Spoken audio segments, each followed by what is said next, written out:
investigating a series of bizarre and disturbing attacks that have left children in cities from coast to coast injured and fearing for their safety. As Global's Anna Gebauer tells us, the young victims were targeted simply because of the color of their hair. Hey, better and more. We begin with an Eyewitness News exclusive disturbing video of a gay man being beaten in Queens. The individual was attacked simply for his orientation, and we're just not going to tolerate it. The word hate is just unexcusable. It's a word that shouldn't be used, and to hate somebody for the color of their skin is just not right. It creates fear among all of the community members. I think it's wrong how people discriminate against others just because of the way they prefer people, as in gays or just their skin color. It's wrong, and something needs to be done. A hate crime is any criminal act directed against a person based on the victim's actual or perceived nationality, religion, sexual orientation, disability, gender, and especially race. Examples of hate crimes include acts which result in injury even if the injury is slight, threats of violence that look like they can be carried out, acts which result in property damage, any criminal act or attempted criminal act, including property damage directed against public or private agencies. The suspect can spend up to 1 year in jail, and if it's a felony, it could either be between 2 and 4 years for a prison sentence. If you believe a hate crime has occurred or will occur, you are very much encouraged to contact the Los Angeles Police Department or the We Tip hotline. Public cooperation is often essential in solving hate crimes. We Tip hotline, 909-987-5005.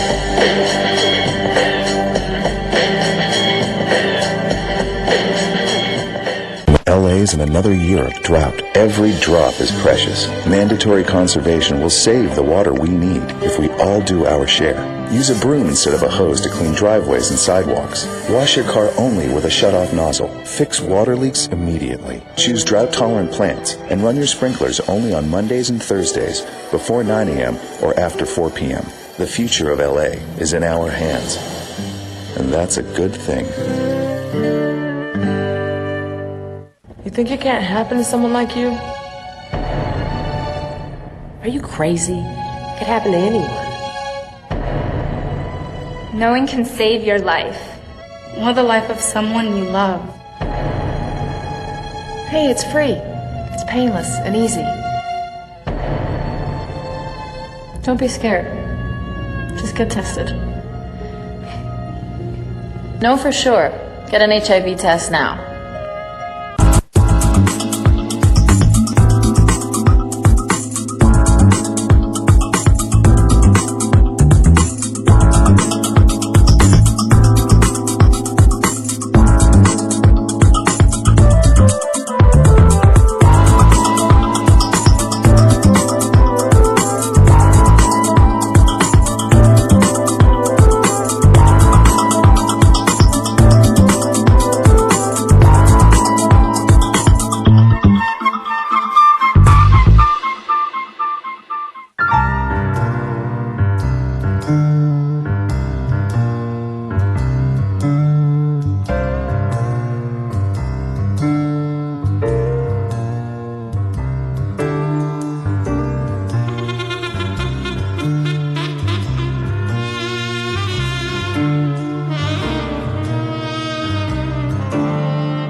Good morning, Los Angeles, and welcome to the City Council meeting for Friday, August 13th, 2010, as we will learn shortly, a.k.a. Stan Chambers Day in the city of Los Angeles.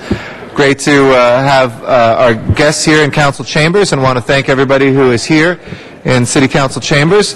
We meet here every Tuesday, Wednesday, and Friday at 10 a.m., and today we are here in the John Farrell Council Chambers welcoming those members of the public who have joined us, as well as those viewers on Channel 35 who are viewing us through the city's cable system.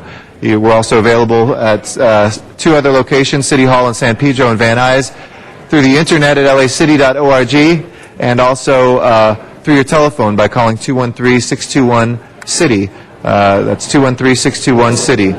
We're very honored on all Fridays to note some important people and occasions and dates. We'll be getting shortly to Stan Chambers Day here in the city of Los Angeles, but I do know we are very blessed to have a very special dignitary who is visiting us, and I'd like to recognize, if I may, the President Pro Tem of the Council, the Councilwoman from the 9th Council District, to begin our presentations for this Friday, Councilwoman Jan Perry. Thank you very much, Mr. President. And it is an honor this morning to recognize the Prime Minister of Belize and the leader of the United Democratic Party, the Honorable Dean Barrow, and First Lady Kim Barrow. And I'd like to ask them to join me here at the lectern, and let's give them a hand.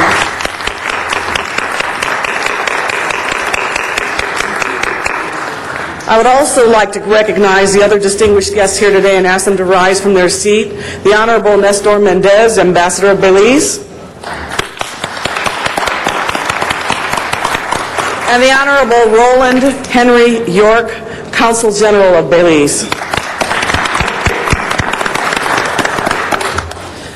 The Prime Minister has achieved great heights throughout his career and remarkable success in his education by attending St. Michael's College, the University of West Indies, Norman Manley Law School, and the University of Miami School of Law.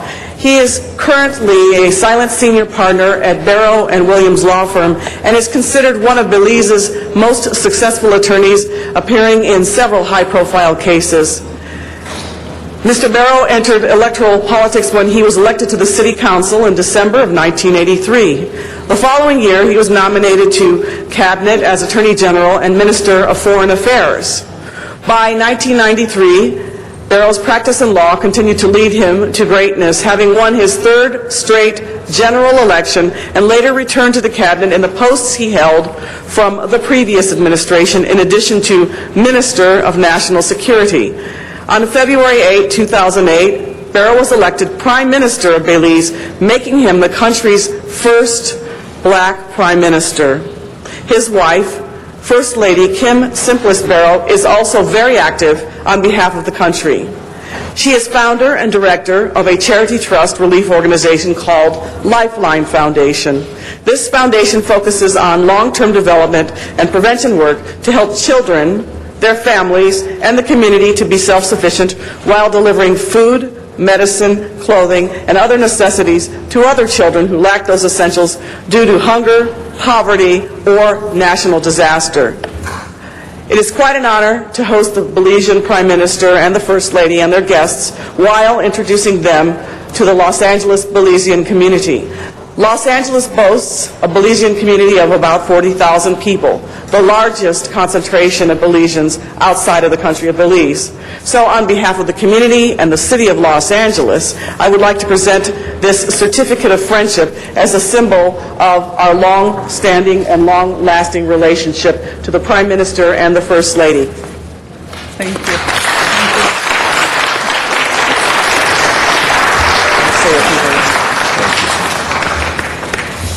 Thank you so very much, Councilwoman, Mr. Chair, and members of the City Council.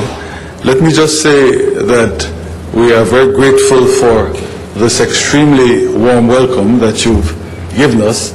I also want to make clear that we consider it an especial privilege to be able to visit the City of Los Angeles and, of course, to visit the City Council. We in Belize think particularly highly of the historic city of Los Angeles, principally because, as the councilwoman has indicated, this is where the single largest concentration of Belizeans is outside of the home country. I hope and believe that the Belizeans who are here in Los Angeles contribute to the rhythm of the city, to the life of the city, to the prosperity of the city, to the diversity of the city. We therefore say again how very grateful we are to be here and to be received by you, and we thank you so very much once again. Thank you. And we have a few other members who would like to add their good wishes as well. Mr. Parks. Thank you, Mr. President. First Lady and Prime Minister, just want to say thank you for being here. In the 8th District, we have, I think, a large portion of the Belizean community, and so we certainly have good relationships, and also my 2 grandsons are Belizeans, so I just wanted to say welcome, and certainly want to express our good wishes, and hopefully your visit to Los Angeles will be very, very good, and get a chance to see some of the issues that we're dealing with, and hopefully help you back at home. Thank you. Thank you, Mr. Parks. Mr. Labange. Thank you, Mr. Prime Minister, Madam. It's so nice to have you here. As Mr. Parks said, our city, Ms. Perry said, is a welcoming for so many people from so many places. 38 cities, second largest city in the world is Los Angeles, in the greater Los Angeles area. So it's so special. I know there's a program for you tonight in this building, which is so special to have you here. And Ms. Sharp from the mayor's office is going to assist and take you to the Tom Bradley Tower, where you'll learn about our mayor, our great late mayor, Tom Bradley, who for 20 years developed this city in a way that became more international. And we just highlighted last night the 25th anniversary of the foundation that was established after the Olympic Games, which was Mr. Bradley's greatest triumph, which is still in effect of helping young people in sports, athletics, and all good as that relates to that game. So we welcome you here and have a great stay in Los Angeles. Thank you. Thank you very much, Mr. Labange, and thank you so much for gracing us with your presence, and President Pro Tem Perry for making this presentation. We hope you enjoy your visit to the City of Angels very much. I'm going to walk you Thank out you. and take some photos. And then we'll go back in the back. Mr. Labange, if you'd be kind enough to switch.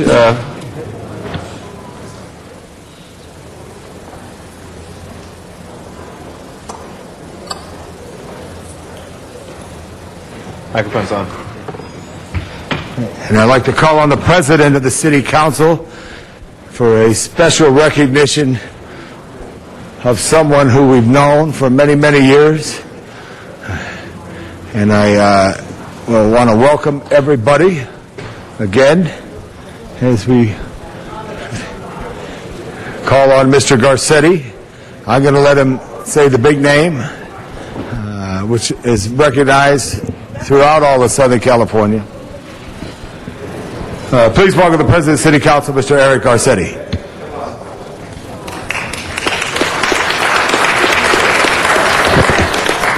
Thank you. And if any of the family wants to join, come behind here. You know the shot is all important, so get in here, friends and family. Ladies and gentlemen, it is such an exciting day today, a day in which we celebrate a very special day here in the city of Los Angeles, Stan Chambers Day here in the city of Los Angeles.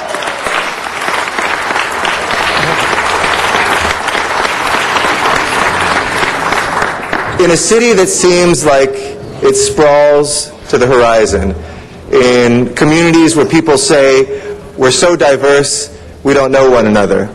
There are those people who literally stitch this city together, who unite us all. Stan Chambers is perhaps the greatest of those Angelinos who is with us here today.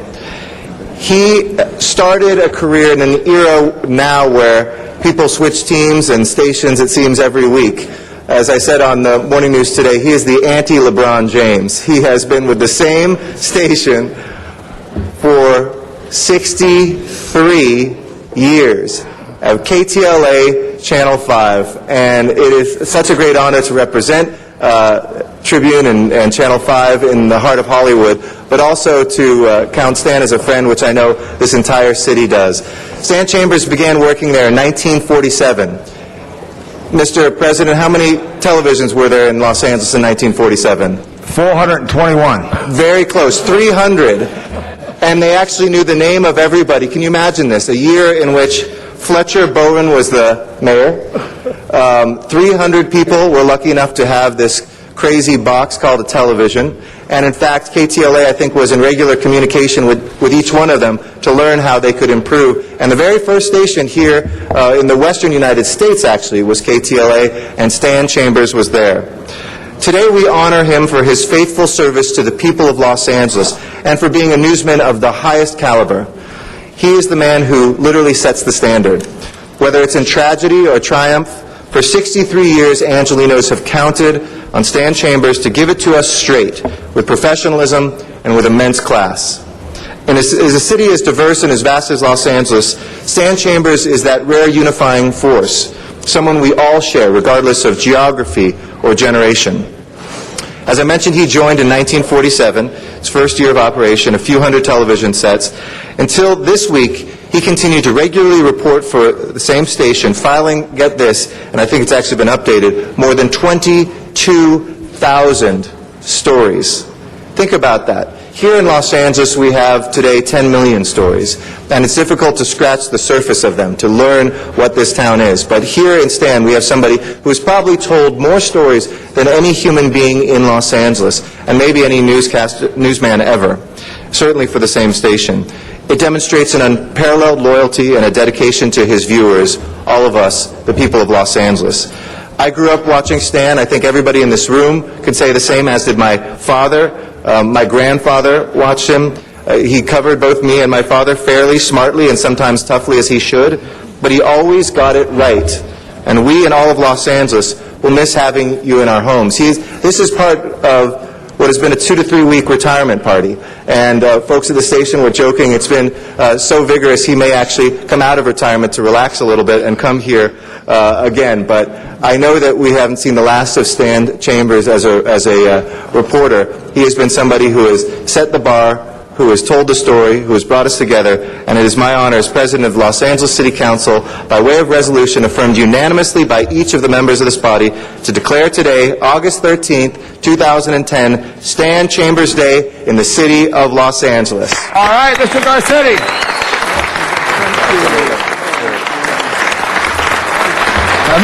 Mr. Garcetti, could we put...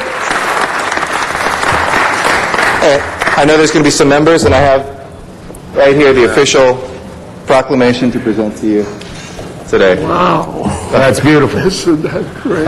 Madam Clerk, just have a voice vote for Stan Chambers Day. All council members answer aye for Stan Chambers Day. Say aye. Aye. Any opposed? So ordered. We'll put it over here for you. Thank you. We have other members who'd like to speak, and then we'll hear from Mr. Chambers. Thank you. Mr. Rosendahl. Yes. Stan the man, we've had a lot in common over a period of a lot of years. And now to see your grandson, who's in the back of the photo right there, the other day when the KTLA was saying you're leaving, first there was a story that your grandson did on something else. So we know that the Chamber family will continue to give us the kind of journalism that we deserve. It's the Walter Cronkite of the local area is what you are. You're a credible figure. Every time you've opened your mouth all those years, I know there was integrity and honesty and clarity, and you weren't afraid to let the world know whatever it was that was going on. And I can tell you, as having done journalism for 16 years, you are the treasure of this great city. And people around here, my colleagues, they get these eggs. I have chickens, you know, and I give them fresh greens every day. And I can't think of a better person who deserves these eggs. All right. Bless you, brother. Thank you. Very good. Oh, I think there's a loaf of bread from Tom LeBon's waiting you to here. Thank you, Mr. Rosendahl. And I'd like to call on Ms. Hahn. Oh, thank you. Well, I just wanted to rise today and say, isn't it great that we're having the Stan Chambers Day here in Los Angeles? It's great to see you with your beautiful family, your grandson Jamie, but those must be your great-grandchildren. And you certainly are a family man first. You always have been. But I couldn't, what Bill Rosendahl said is exactly right. When you were on the air reporting something, whether it was a tragedy or a triumph in Los Angeles, we knew that you were telling the truth. Your kind of reporting is really, I think, few and far between these days. I think there's a lot of editorializing out there with reporters, a lot of got-you kind of media reporting out there, and you never did that. You were really about loving Los Angeles, reporting Los Angeles, and you really were there telling the story of Los Angeles all these years. Every great story, Stan Chambers was on the scene reporting it live, and we will miss that, but we know that you're going to have a next chapter of your life. Thank you for what you've done. You really are synonymous with Los Angeles. Thank you. Stan Chambers. In 1947, when he started, the same year your father was first elected. That's right. That's right. Two great careers. Absolutely. Very, very special. Next we have Councilmember Paul Koretz.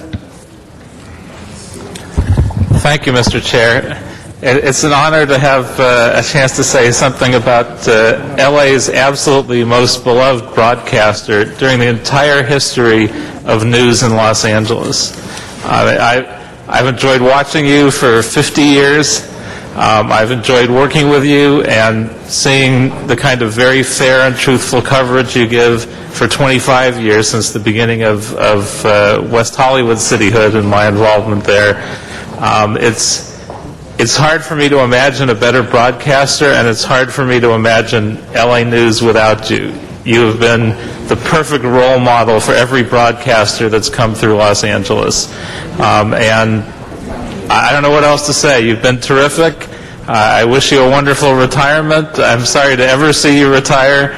LA News won't be the same without you, but we thank you for everything you've done to make broadcasting great in the city of Los Angeles. Thank you very much, Mr. Koretz. Mr. Weezer. Well, Stan, I simply want to say congratulations. What better way to retire than having your beautiful family here with you, celebrating your wonderful career, a career well done, and you inspired your grandson to follow in your footsteps. And I see these two young great-grandchildren up here. They're looking at the camera. They're looking where the camera's filming them, so I think they're ready as well. They may follow you and your grandson, Jamie. But congratulations. I grew up with you. My family grew up with you. We would have you on all the time when we wanted to know what was going on in Los Angeles. You've been part of this history of the city of Los Angeles, and you've impacted it positively. Thank you for your work. Congratulations. A job well done. Thank you. Thank you. Ms. Perry. Thank you very much, Mr. Chair. Stan, I was a journalism major from the University of Southern California, and I basically grew up watching you, and you are a case study in everything that anyone could hope to be in a journalist. And your career has been a case study in excellence and integrity and honesty. And I hope that students who are coming up now look at video of you and VCR and whatever, and Super 8 and all that, now that it's all digital, and study how you presented yourself and how you imparted information in an impartial and very honest way, but with a great deal of compassion and information, and whatever you choose to do next. Because I think I read in the article in the Times the other day that you might do something on occasion, but whatever you do next, I hope that we get to take a peek and watch you at work, because you're the master. And congratulations on your retirement. Thank you, Ms. Perry. Mr. LaBonge. Well, thank you very much. Let's give Gigi a hand, who Stan's wife right there. And to all the Chambers family, which is so special. This is what, when we talk in the world about family, this is real family.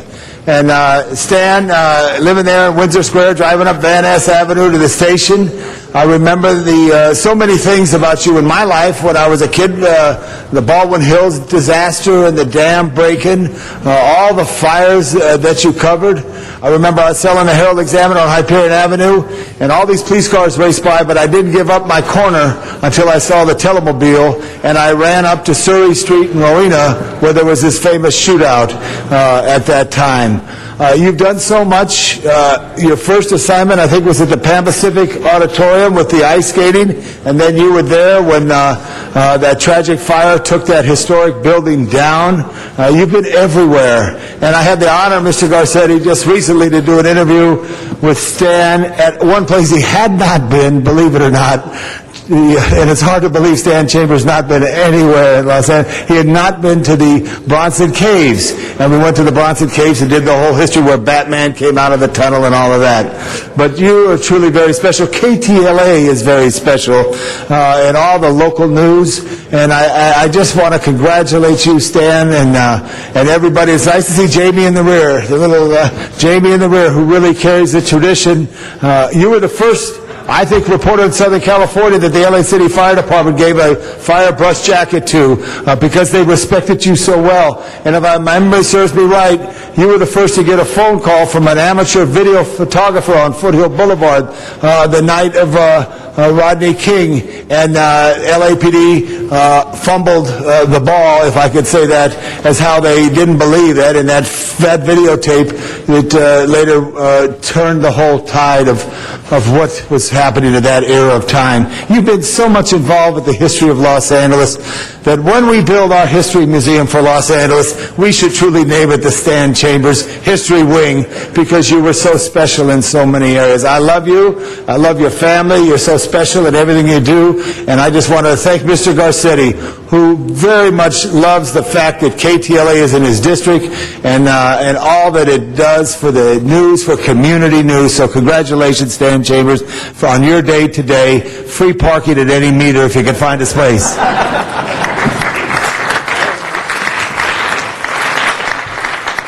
Thank you, Mr. Labange. Mr. Parks. Thank you, Mr. President. Stan, just want to stand and say congratulations. My wife worked with you for a number of years at Channel 5, and I was telling Stan earlier the perk of having your wife work for Channel 5 at the time is weekly I got to go to the Playboy Club filming.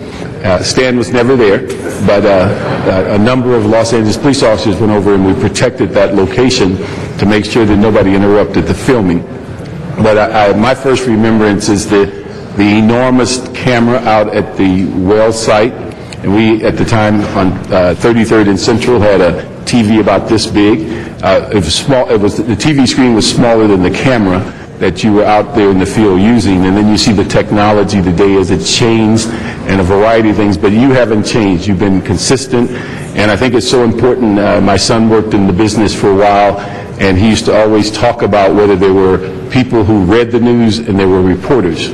And you certainly fit in the reporter category because sometimes from some of the folks that are reading the news, you can tell sometimes that maybe they're confused about where north and south is, but yet reporters actually get out into the field. They understand the fabric of the community. They're telling the story that people will never get a chance to be that close. And that's the way it always came about, where you gave an accurate depiction of what was going on in a very concise manner that allowed people to understand the issues that were going on in the community. And I thank you for that. Certainly hope you have a great retirement. You deserve it. Thank you. Thank you, and that concludes our speakers. Thank you, thank you, thank you. You have no idea what an emotional experience this is to be here in front of the Los Angeles City Council and hear these wonderful words, these great stories, the wonderful times of the past, and they all seem to blend together to a moment like this. And the end result is it leaves you breathless, and you wonder, what can I say to thank everybody for a moment like this? to have the family here, and we have a good percentage of them. Not all of my 11 children are here, but pretty good representation. But you can imagine how great it is to have been a part of this great city for so long. I remember the corner back there where I would always stand when city council meetings were on, and as councilmen came out, I got little tidbits that I could use on the air that night. So we always had a very close relationship, and this is what's wonderful. If we could only bring the whole city together in a friendly mood and a cooperative mood, the city could be so great. And believe me, the city is great. We're all so proud of the city.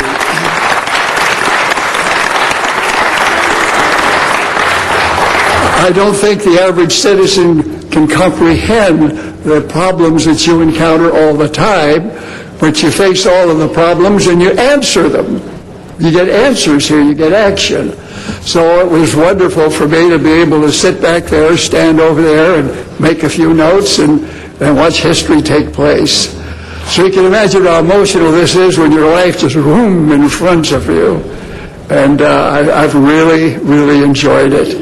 My family is here, many of them. We have a pretty good representation. But I do want to say thank you very much. It's been a great honor, and I wouldn't want to change one day of the whole time. Thank you very much. We'll take a picture with everybody, if you don't mind. Here, we'll come around you. Why don't we come to the horseshoe? If folks will indulge me, why don't we go to the horseshoe? We'll take a picture with Mr. Chambers here in our chambers.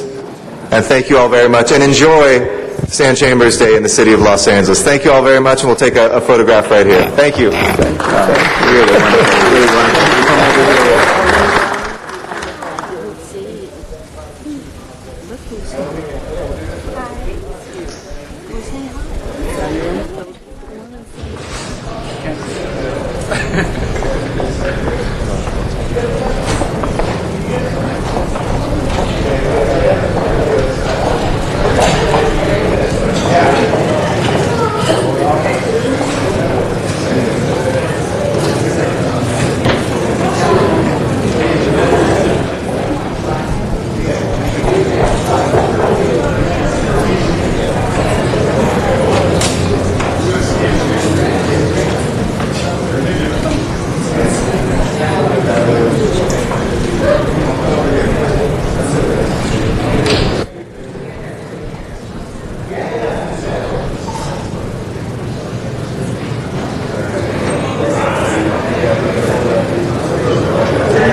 They want to talk about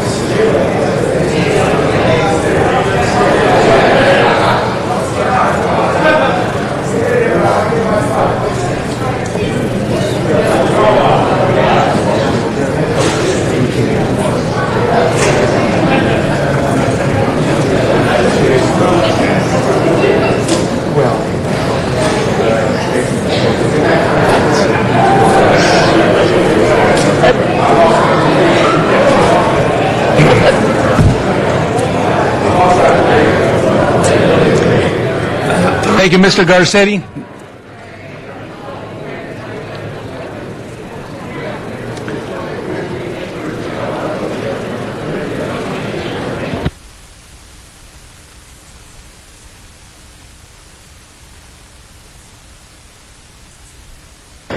Mr. Garcetti, if you take the... Mr. Garcetti, could you move the crew on? Thank you. Mr. Weezar? Mr. Weezar, are you ready?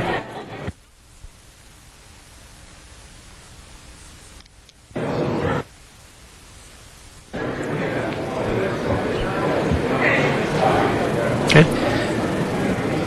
And for the next presentation, the Honorable Councilman from the 14th District, Mr. Weezar.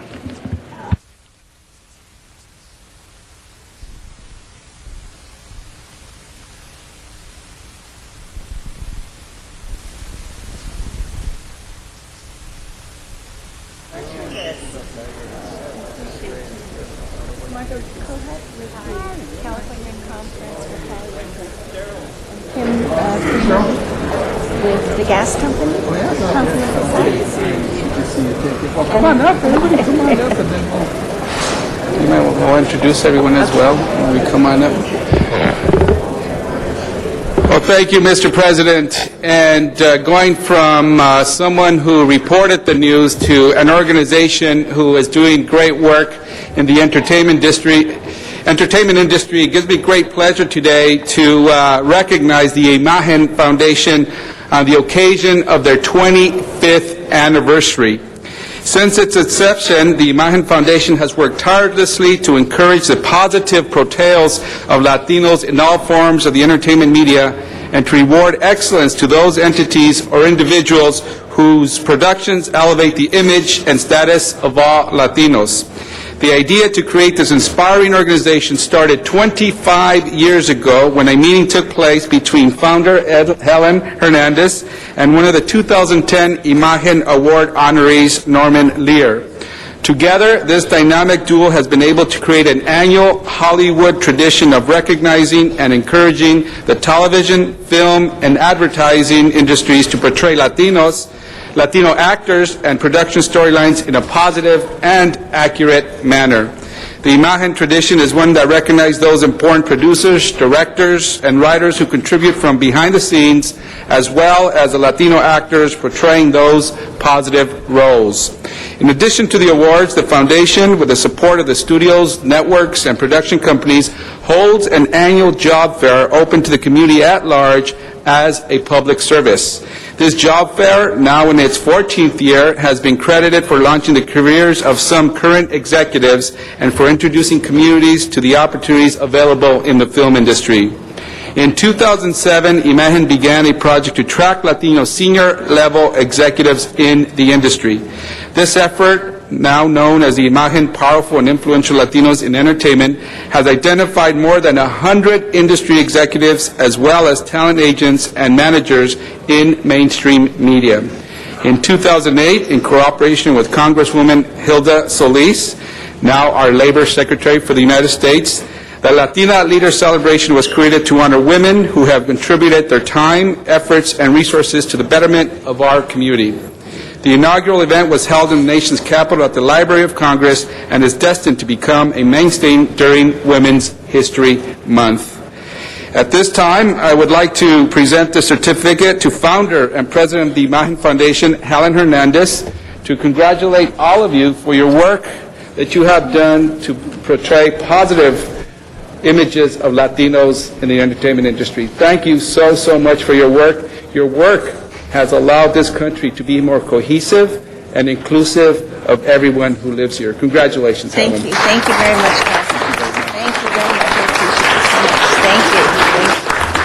much. Thank you. Yep, please. Thank you very much. Thank you so much, Councilman Weezar and esteemed members of the Los Angeles City Council. We are so proud to be here today and to be honored by you. Nothing is ever done by one person. It really takes a village. And we wouldn't be here today if it wasn't the vision of Norman Lear and the gas company, whose CEO at the time, Bob McIntyre, was the chairman of the board of the National Conference of Christians and Jews, and the National Conference of Christians and Jews, who decided that they wanted to see how they could impact all the negative images that we see constantly of Latinos in the media. It was at that meeting that the Imagen Awards were born, with Norman, with Bob McIntyre, and with Bob Jones, the executive director of the NCCJ. Little did we know 25 years later that we would be standing here. Little did we know that in those days we had 75 people attending our luncheon, and little did we know that we'd have well over 500 people attending our awards ceremony every year that is hosted and sponsored by all the major studios and networks that you can even imagine. So we are very proud of the relationship that we've been able to establish with the entertainment industry and the good that it has done for our community, especially in making sure that those images that we see on television and film are accurate portrayals of our community and not the continuous negative stereotypes that we see. So with that, I'd like to introduce our guest today. I want to introduce Margot Kohut, who is the Executive Director of the California Council for Equality and Justice, which is a successor of the National Conference of Christians and Jews. And then we also have representatives from the gas company, who, as you know, again, if it wasn't for the NCCJ and the gas company, we wouldn't be standing here. So we've got Kim Freeman and Martha Morales. So I also have two of my board members, Susana Alonso and Adrian Seixas, as well as two staff members, Don Vivenzio and Yanira Leon. And I'd like to invite the gas company. Kim, if you'd like to say something. Thank you very much, Helen. I'll make my remarks brief. On behalf of the Southern California Gas Company, we're very honored and privileged to be honored by Imagen this weekend for our participation in founding this wonderful organization. Diversity is a cornerstone of our business, and it's very important to us to reflect the communities that we serve. So we're very happy that Imagen is one of the organizations that we support, and we're delighted to be a part of their celebration this weekend. Thank you. Margot? I'm Margot Kohut from the California Conference for Equality and Justice, and I, too, want to extend our appreciation to the Council for this recognition. I want to pay tribute to Helen, who has shepherded this effort all the way through the last 25 years, and to the gas company. It takes a corporation, it takes someone with a vision, and it takes an organization like CCEJ to get this kind of a movement in place. The power of the media is immeasurable, and 25 years ago, diversity was not represented on television, and if it was, it wasn't in a very positive light. And so this organization has been able to bring reality to what we all need to be recognizing in this time and day, the power of the media to change the perceptions of the viewers. And I'm very honored to be a part of this and representing the National Conference of Christians and Jews and the late Bob Jones. Thank you. Thank you very much, and thank you very much, colleagues. And I think it is the impact that this organization has had has been tremendous, because what we see on television, on the screen, helps us, or actually tells us how we see the rest of the world. And if certain people in this country are not portrayed, and when they are portrayed in a negative manner, that's what we believe the real world is like. Thanks to them, we have seen more positive role models on television and on the screen, and I think we need to do that to make sure that we have a more inclusive Los Angeles and a more inclusive country. So thank you very much for your work. The impact will be felt for generations to come. Thank you very much. I hope you can be able to join us. Thank you very much, Mr. Weezer, and ladies, congratulations. Next presentation, it is Friday. It is time for our Feline Friday, so if Mr. Koretz would come forward.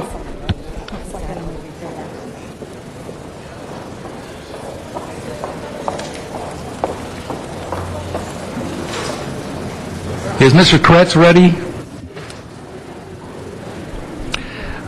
While we're waiting for Mr. Koretz, I know Mr. LaBonge has a very special group of guests here today. So, Mr. LaBonge, would you like to introduce your guest?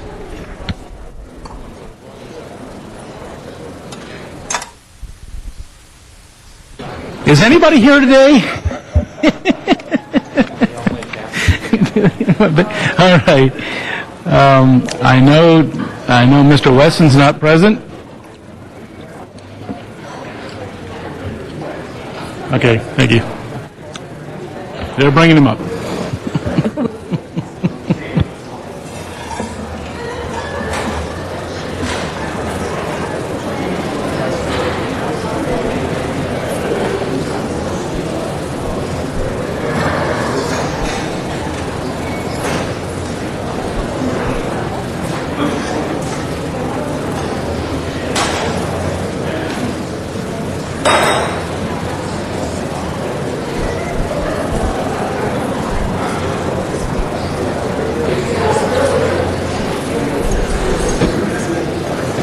Mr. LaBonge, you have some very special guests, if you please.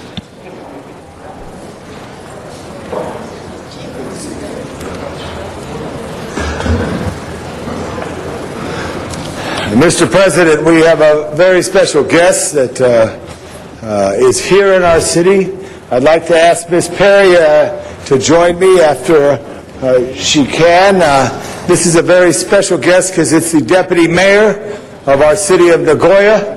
Our city of Nagoya is our first sister city, and they're here to celebrate Nisei Week. Let's give the city of Nagoya, Japan, a big hand. Mr. Yamada is the deputy mayor, and as a personal privilege, I'd like to ask Ms. Perry to join us as well, as she represents Little Tokyo area. Let's give Ms. Perry a big hand for all her work there. Ms. Perry. Nice to meet you. Has been very forceful and effective in the Nisei celebrations throughout her career. But now I'm going to call on Deputy Mayor Yamada for a few remarks, and welcome to Los Angeles City Hall.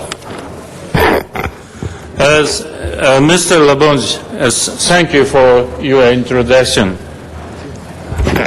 Everybody, good morning. It is a pleasure to meet you. My name is Masao Yamada. I'm a deputy mayor of Nagoya. Thank you. LA City in Japan.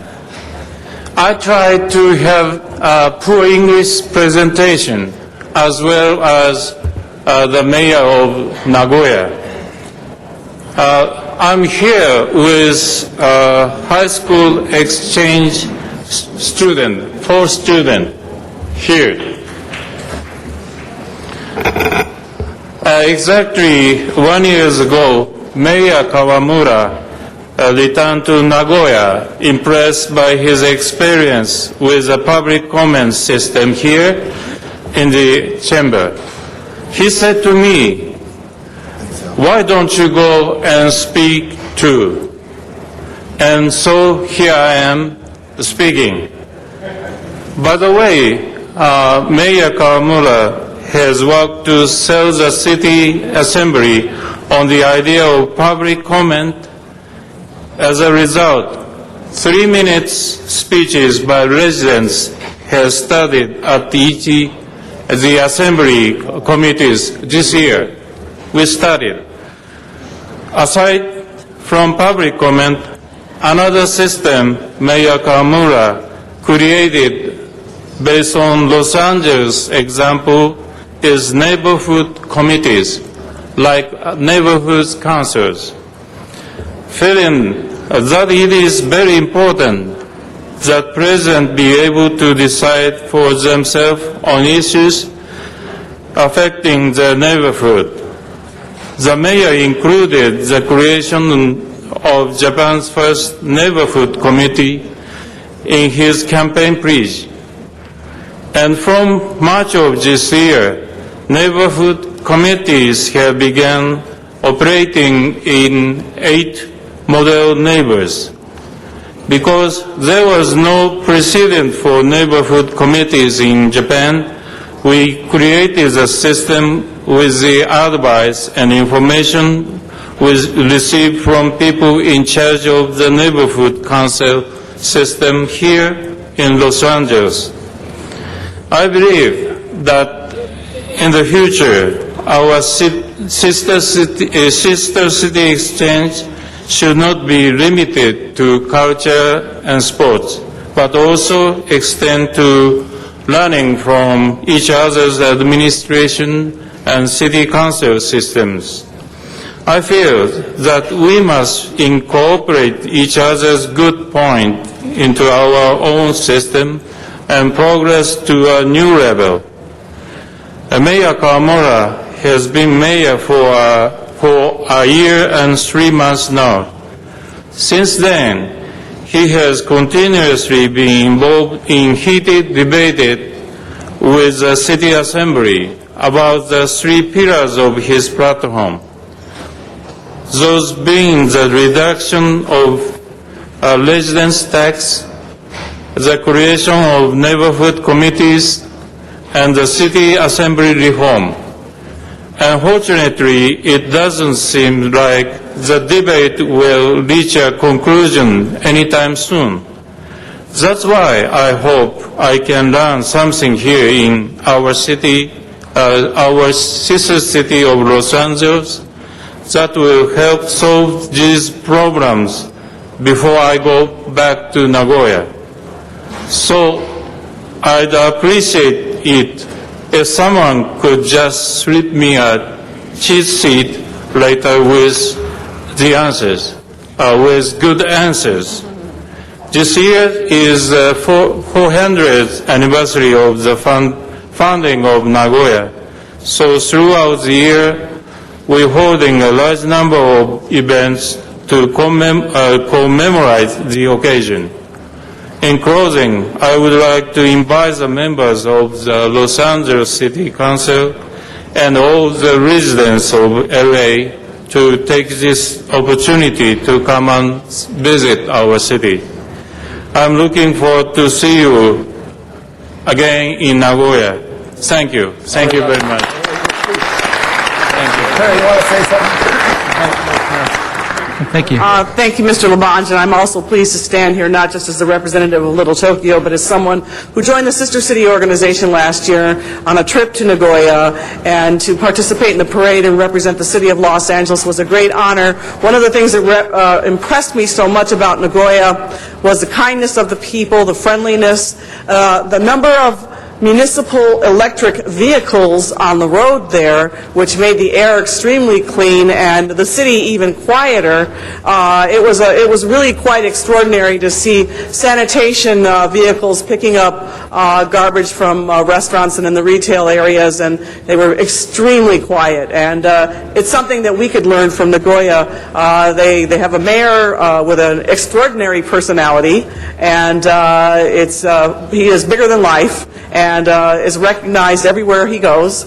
And I think that he has only sought to raise the profile of Nagoya, not only in Japan but worldwide. And I can tell you all firsthand, it is a tremendous place to be, to live, to invest, and to work. So we have much to learn from each other. So I look forward to a long relationship with the city of Nagoya. Thank you very much. Arigato, Ms. Perry. Members, I just want to introduce these wonderful young people. First, those who won the award. Your name, just come up and state your name. My name is Aisa Kiyama. I am staying in Los Angeles, so sorry. I want to visit Los Angeles again. Thank you. Thank you. Arigato. My name is Maya Endo. I love Los Angeles, so I want to come here again. Thank you. どうもありがとうございます。I'm Smira, and I'm really glad to come here. Thank you. Thank you. My name is Yuri Nakai. Los Angeles is a very great place. I want to visit again. Thank you. Thank you. Arigato. This is from the Los Angeles side of the Nagoya Sister City relationship. Hello. If you want to do it in Japanese, that's cool too. I'm Randy Witherspoon, and I just want to thank you all for giving us the opportunity to work with these students and be a part of this program. Thank you.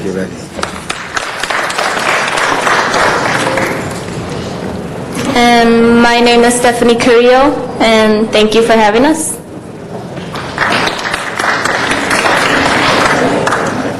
My name is Zachary Nelson, and I love this experience that I've been able to have with the Landscape program.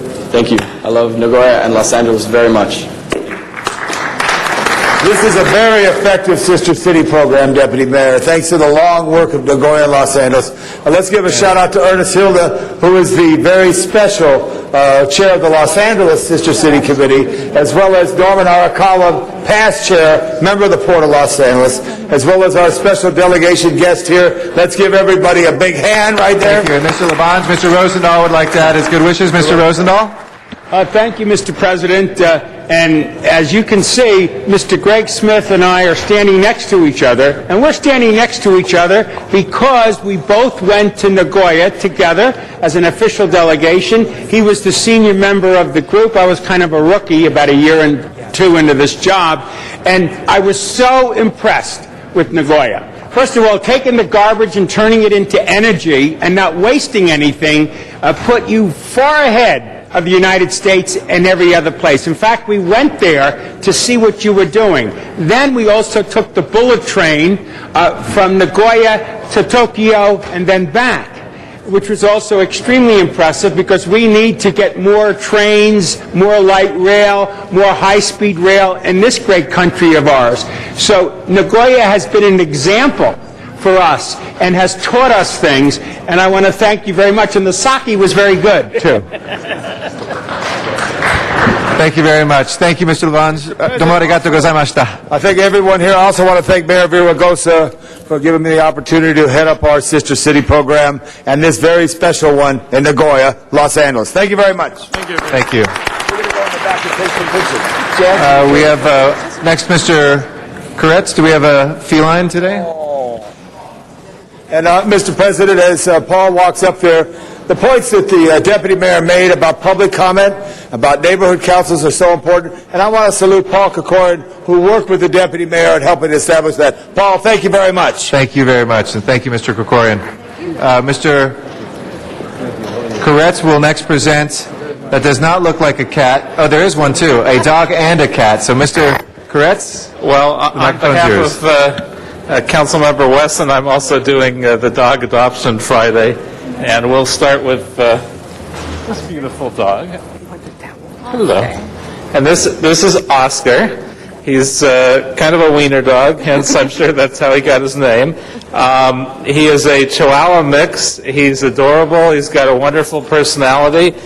He comes out of the West LA shelter, and he's neutered, and if you want him, come on down if you're here in the building.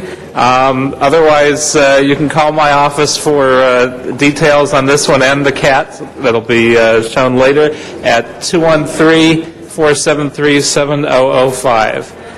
This is a wonderful, very well-behaved, very sweet Chihuahua mix.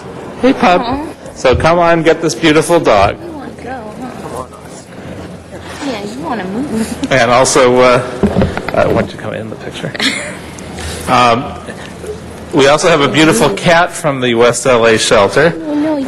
This one is Ramon, who's being a little squirmy. He's been helping. very sweet and very playful.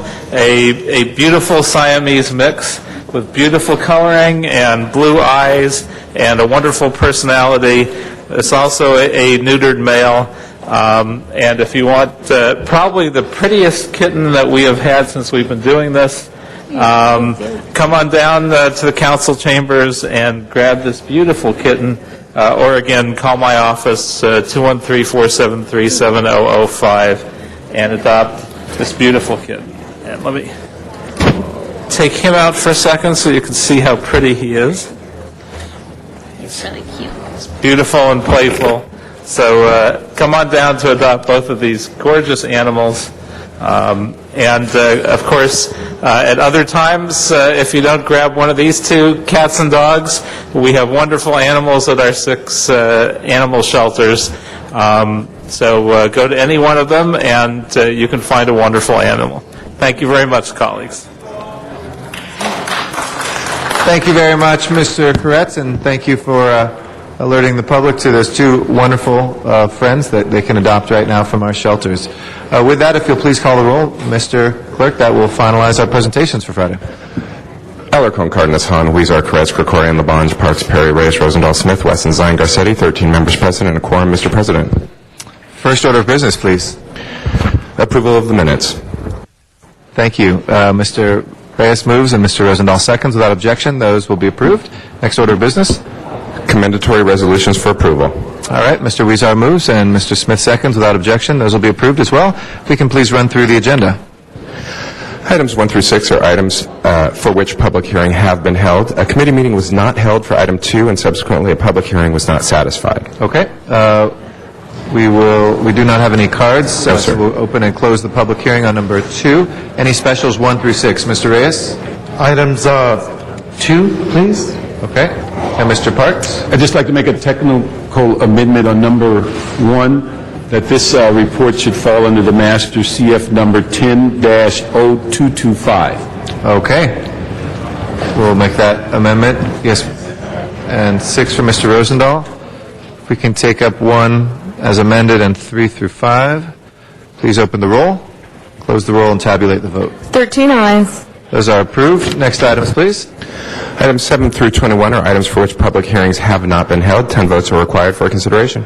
Okay, if there's no objection to consideration, those are before us. We have cards on a few of these, Mr. Clerk, is that? That we do.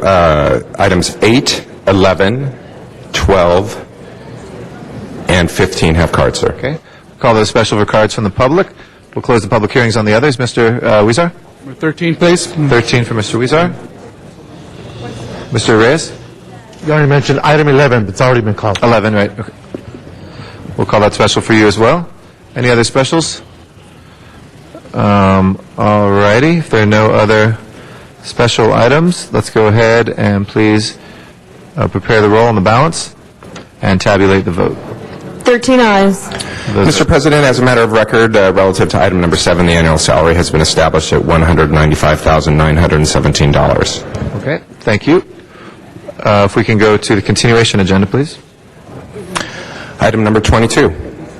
Okay, call that special for a technical amendment. Mr. Reyes, yeah? We probably need to hold that on the desk. We had an amendment coming around. Okay. Great. We'll wait till it gets distributed. We'll hold that on the desk in the meantime. That'll take us to our general public comment. Now, this is for items that are not on the agenda, but nevertheless under the jurisdiction of the city. I want to thank folks who have been waiting through the presentations for those. And we have first Ron Myers. I want to thank our firefighters who are here today. And thank you for your service. Ron Myers is our first speaker.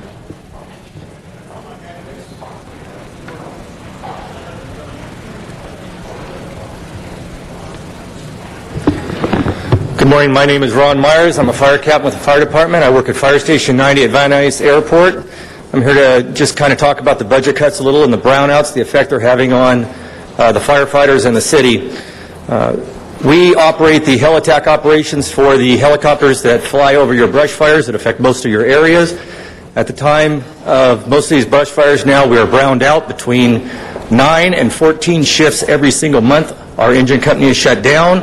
You do not have adequate helicopter support. The people that fill the helicopters, the people that fuel the helicopters, and the people that train and make sure that the other firefighters and the civilians on scene are safe. That is all due to the budget cuts that have occurred, and I would ask that you restore the budget back to what it needs to be to adequately staff the helicopters. In addition, we have had our training severely impacted through these budget cuts.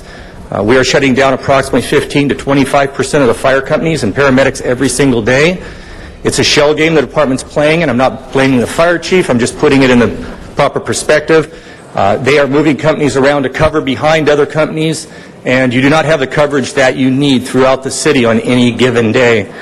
We're not receiving the adequate training that we need because we're shutting down these companies.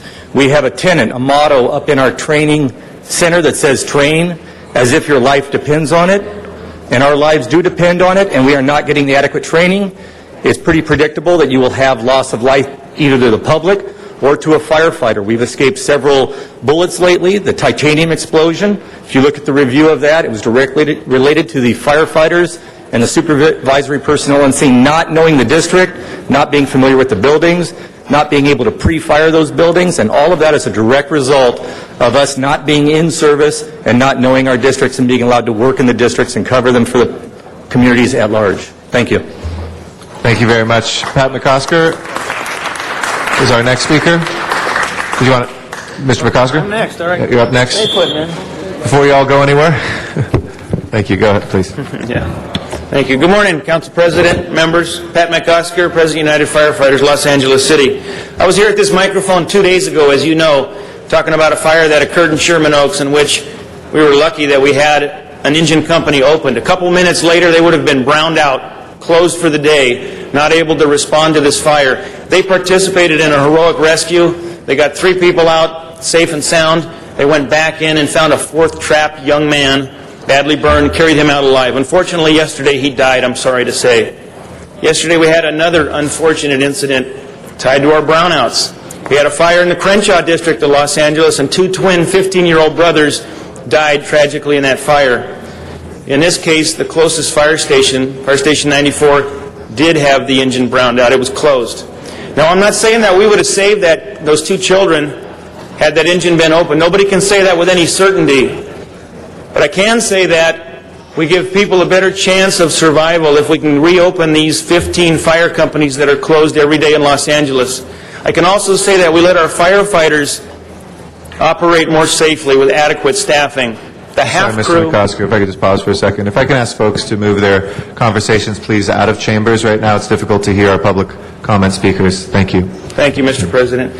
You know, the half crew that responded in the early morning hours, they fought bravely to try to get to those trapped victims. They heard from the family they were inside. They overextend themselves when they do that, when they're not adequately staffed like that. This needs to come to an end. We have a plan, and that's what I'm here asking you to do, is to support our plan.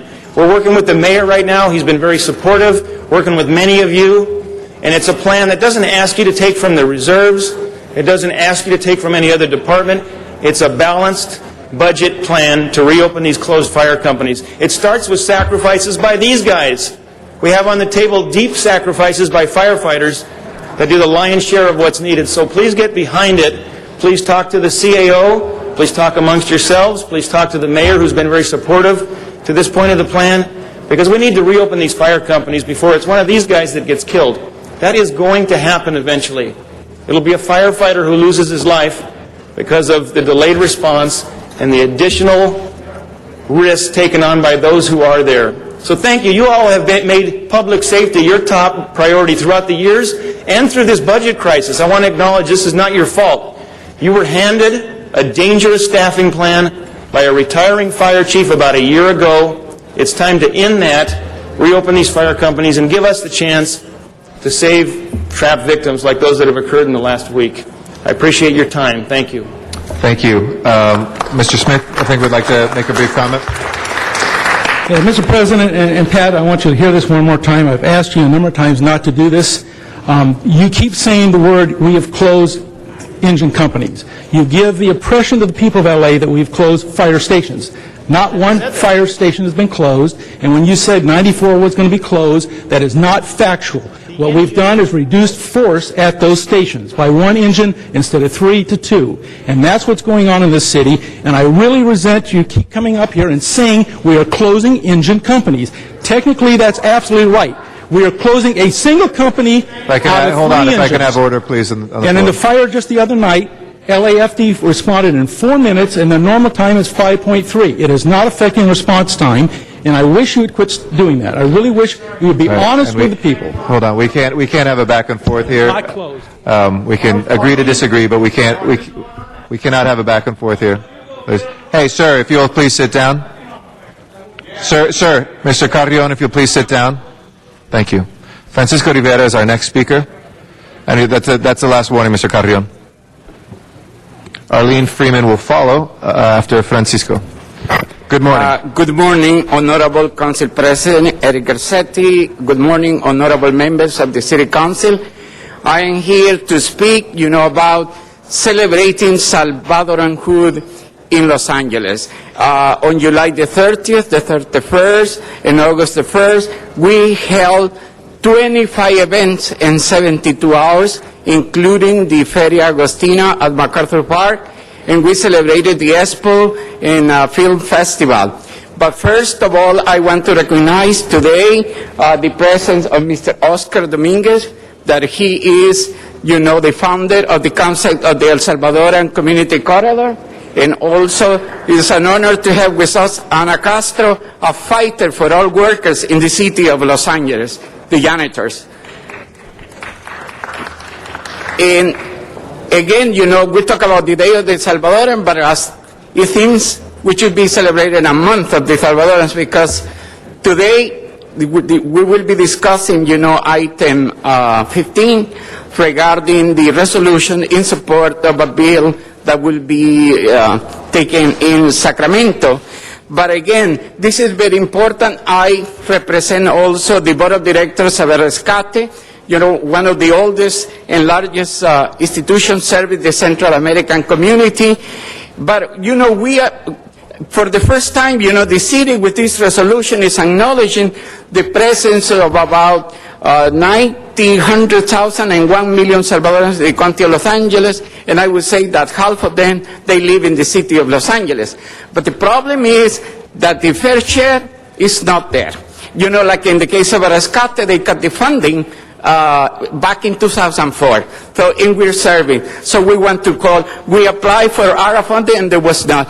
We want economic development, and I'll be back on item 15. Thank you. Thank you very much, and thank you for your activism. Arlene Freeman is our next speaker. After that is Michael Carrion.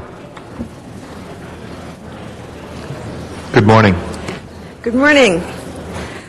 My name is Arlene Freeman, and last week I spoke to the City Council about the Los Angeles Fetian Performing Arts Center, and I discussed how when we come to a fork in the road, we can choose values or virtue over money and power, and that's what Shenyun is all about. So after I spoke to you last week, a woman who spoke also to you came up to me and she said this, "Oh yeah, well, where's your money?" Of course Shenyun has money, and we couldn't have 3 world touring companies with 100 performers and a live orchestra going all around the world if we didn't have money. But she missed the point of my speech. So I'm going to read 2 quotes to you that are apropos. First, quote, "The sum of all is, if we would most truly enjoy the gift of heaven, let us become a virtuous people." Samuel Adams. Second quote, "The only foundation of a free constitution is pure virtue, and if this cannot be inspired into our people in greater measure than they have it now, they may change their rulers and the forms of government, but they will not obtain lasting liberty." John Adams. Who we are and who we become is as much in our hands today as it was for our founding fathers. The choice is ours. That was the purpose of my speech, and that is the point of Shenyun. I just wanted to clarify. Thank you very much. Thank you, Ms. Freeman. Michael Carrion is our next speaker. After that is Arnold Sachs.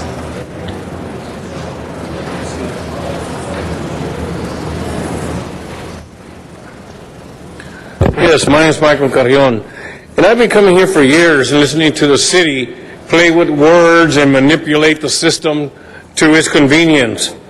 I argue with Mr. Reyes' office about cleaning up property. He says, yeah, it's been beautified and this all has been bulldozed.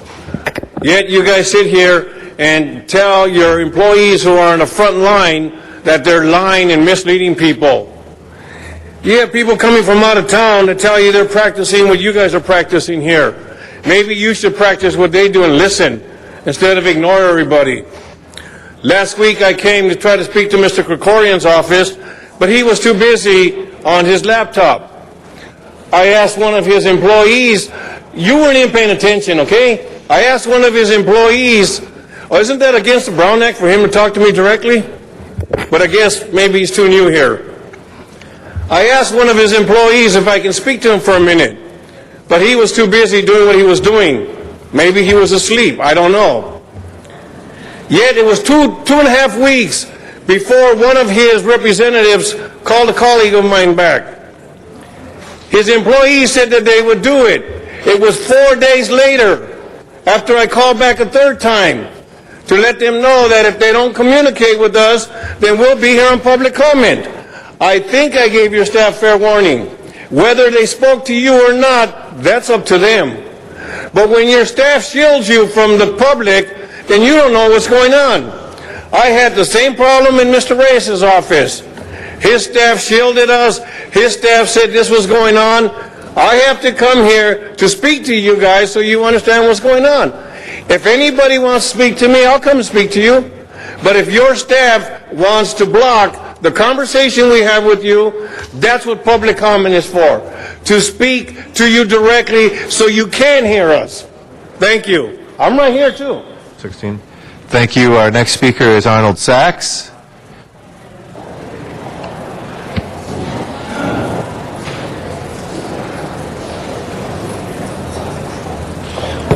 Thank you. Good morning. Arnold Sachs. I thought it was a shame that all the firemen walked out before they heard, not necessarily me speak, but my comments, because while they were here, I was going to ask about the famous $20 million that you have yet to accept from the DWP.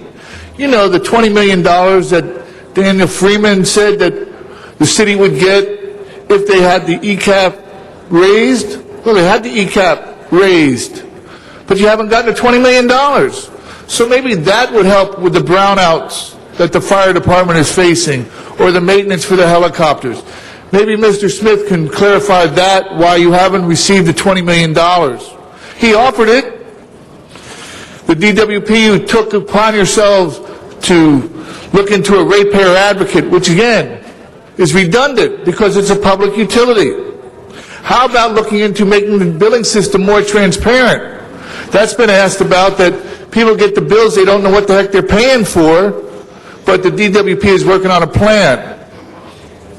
Then, what was really amusing is reading about these concession hearings going on at LAWA and how the city attorney needs to get involved in that.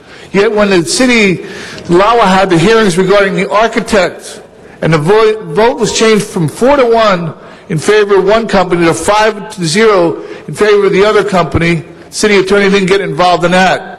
That contract's gone from $25 million to $125 million. Open and transparent. And finally, the discussions regarding the parking lot sales. Again, the mayor, when he proposed this item, or proposed this idea, claimed it would be needed to have to occur for the October budget year. It's not going to take effect until April. More lies from the leadership. Thank you for your time, answers, and attention. Thank you. Walter Bechtel is our last speaker.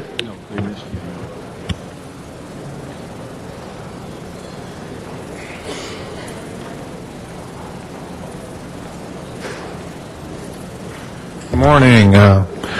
I just thought I'd come back up and say something about enforcement and the lack of enforcement. I think some of these people that are complaining about the fact that they're getting cuts now, as I recall, I came up to the fire department several times and said something about the Ford Hotel before it was taken over. Maybe if some of these people that we say something to would pay us some respect, maybe they would get the respect that they're looking for.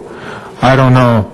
But as far as enforcement and the law, as far as the police department is concerned, I don't understand why the last bastion of nuisance is still being allowed to exist there on Skid Row, the corner of Kohler and 7th Street. Maybe because the land plat has a different address on it than it says on the side of the building, 725 South Kohler. It's the only place where a liquor store still is flourishing. And I see the police department out there almost every day making arrests around the building there. I don't understand why, even though the property can't be sold, you don't make a move. In fact, years ago, when you shut down the Olympic across the street, you claimed that all the drugs were being sold at the Olympic. It doesn't seem to me that's where they're being sold. They're being sold at the place across the street there. So, I think the people of the city wish you would stop being hypocritical. You say you want to stop all these things, It doesn't seem to be that's what the problem is. The problem is if somebody has something to say, if he's making a complaint, that's the person we want to stop. And instead of abiding by rent stabilization like you should at the Ford Hotel, we got kicked out for our complaints. You don't represent the people at all. Thank you, Mr. Bechtel. Noel Weiss, we'll cut you slack today. Go ahead. Thank you. You know, I appreciate you cutting me some slack, although I may be a tad critical. So I want to talk about SB 1818.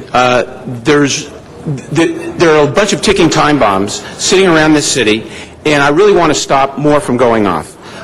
What we're talking about is the data that the City Council ordered the Planning Department to provide, that the Planning Department didn't provide. We're now going on 2 years. Mr. Weezer introduced a motion to that effect, went nowhere. Mr. Rosendahl introduced a motion to that effect, it went nowhere.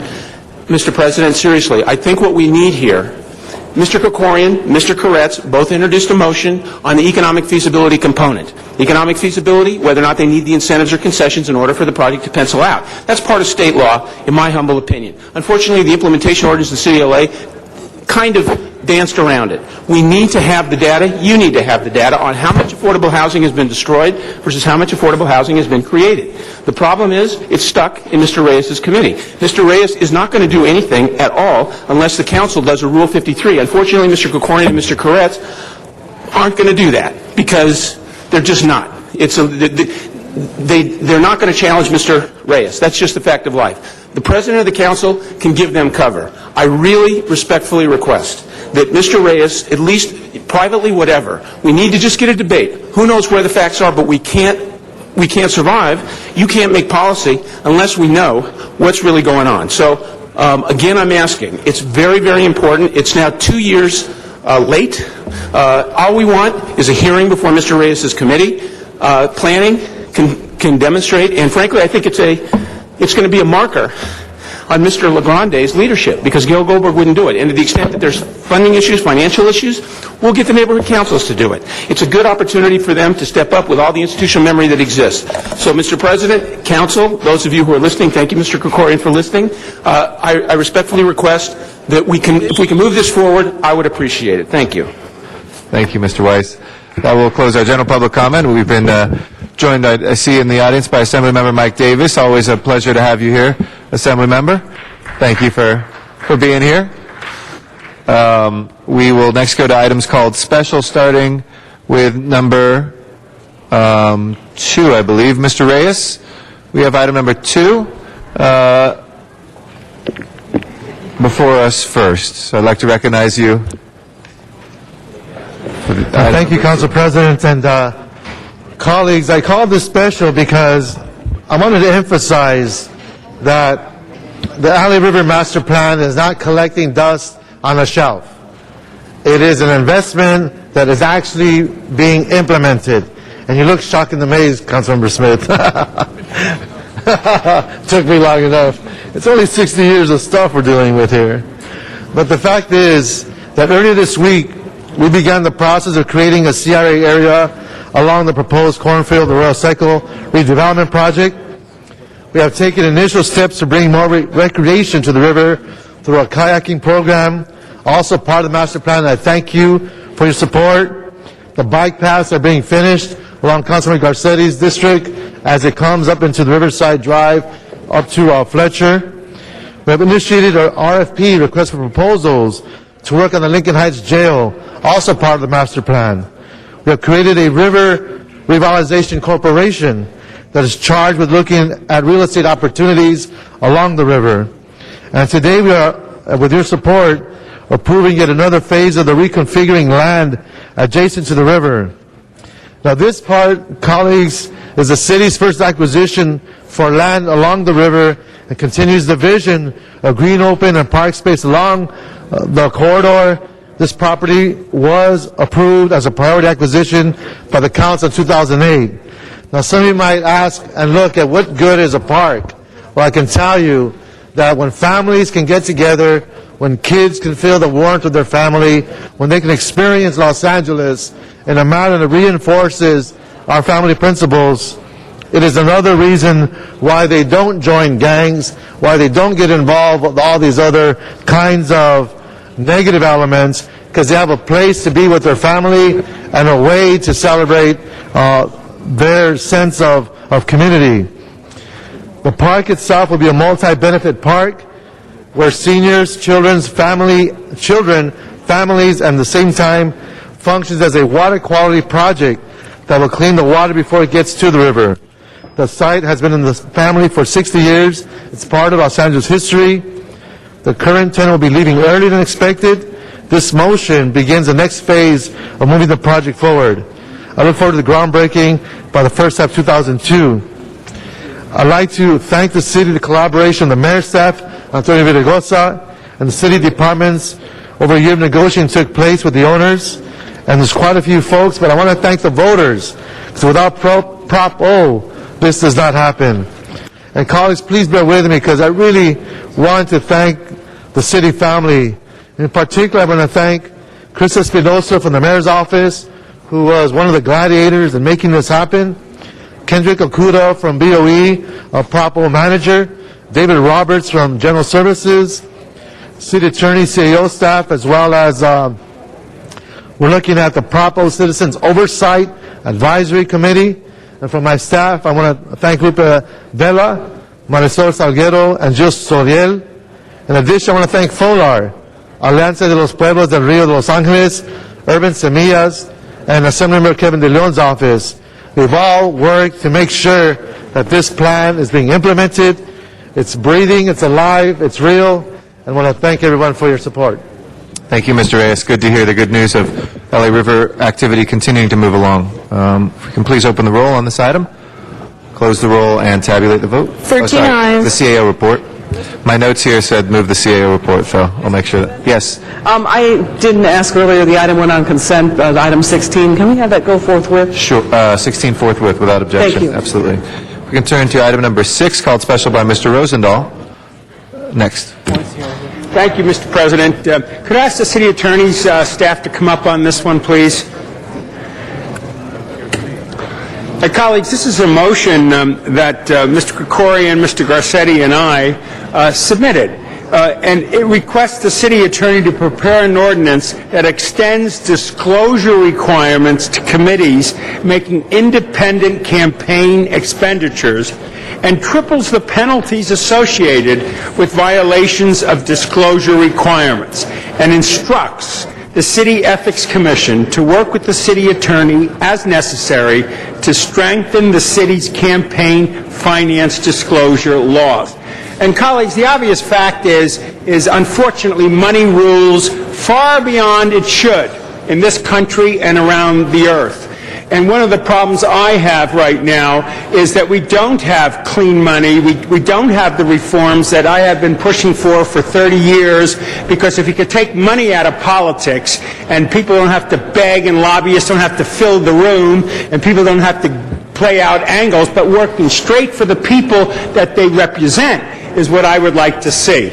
Now I'm 65. Maybe I'll see it before I turn 85 or something, but I'm going to tell you I'm very upset with the Supreme Court, with their absolutely outrageous act of letting anybody write a check from anywhere, corporations, just unlimited amounts. So almost the democracy has been broken and destroyed.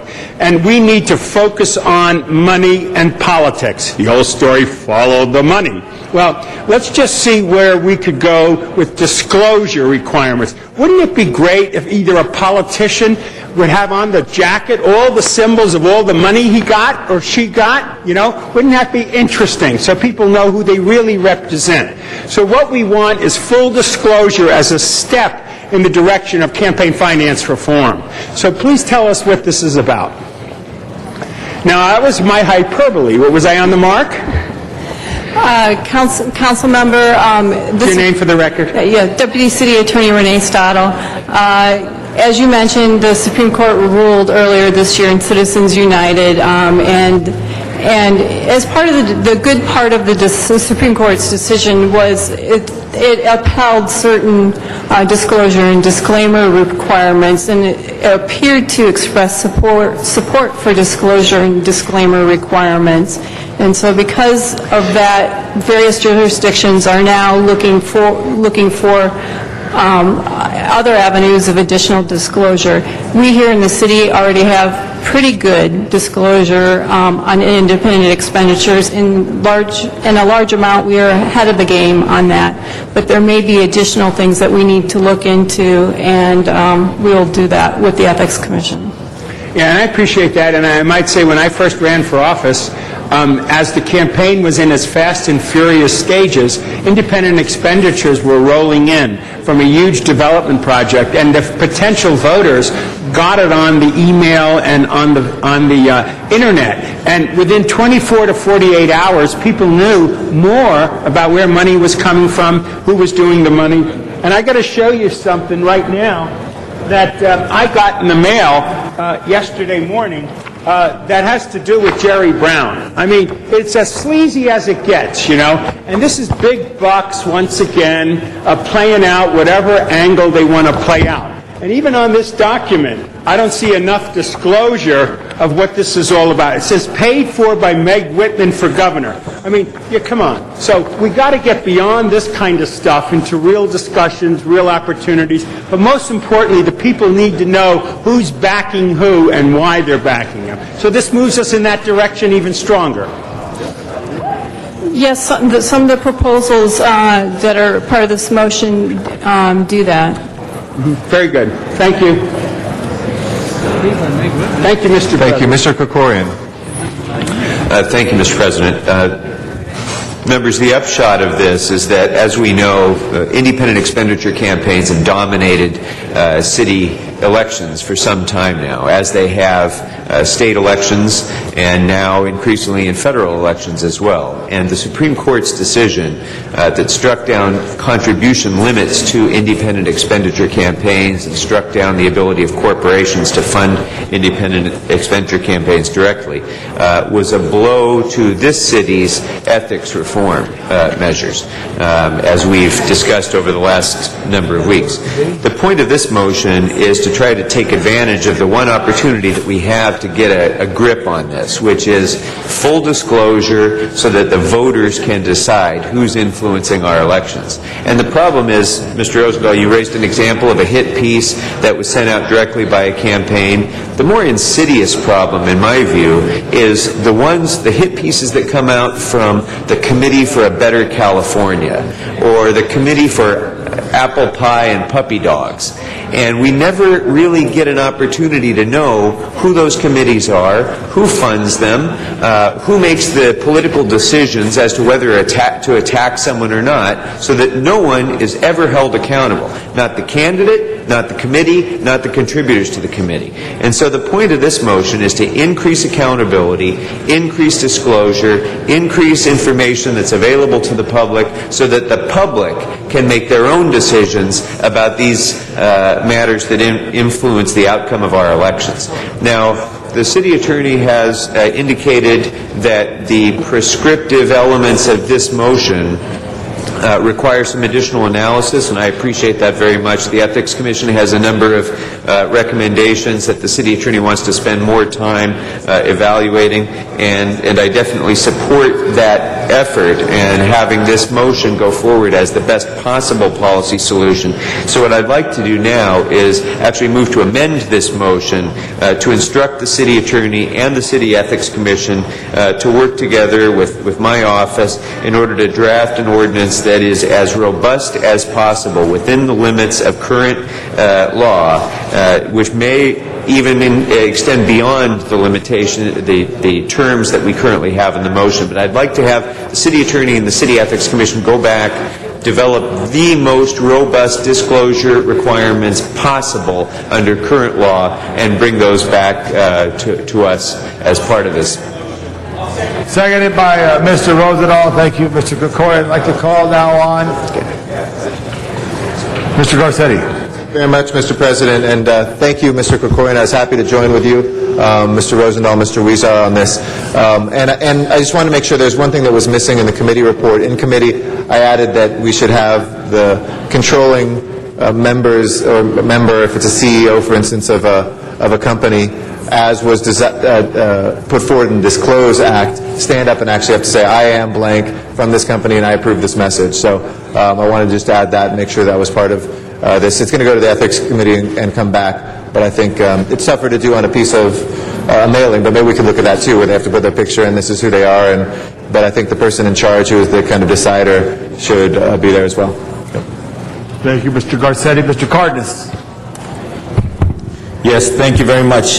Disclosure, I think is the avenue and method that we need to go forth with, certainly within the confines of the U.S. Constitution. So I support this motion. Yet at the same time, I think it's only appropriate that I point out the glaring holes in our system that the Constitution is not going to allow us to ever close. And that is, for example, in this particular motion, we would require these independent expenditures to disclose the top 2 contributors who have contributed over $5,000 to that independent expenditure in the last 12 months, and or all of the contributors who put over $5,000 would be disclosed on that document, on that mailer, or on that commercial? Councilmember, there may be, we will look at that issue. There could be some legal issues in having so many things required to be on a mailing that the person can't actually get their message out, but we can look at that. Okay. Now, isn't it true that a wealthy person could run for office, for city council, for mayor, for anywhere in the state of California for that matter, that would affect the voters of this city, that when they use $1 gazillion or $1 million or $60 million of their own money, do they have to disclose their top highest sources of their money? The answer is no. They don't. If it's their own money, I don't think you understood my question.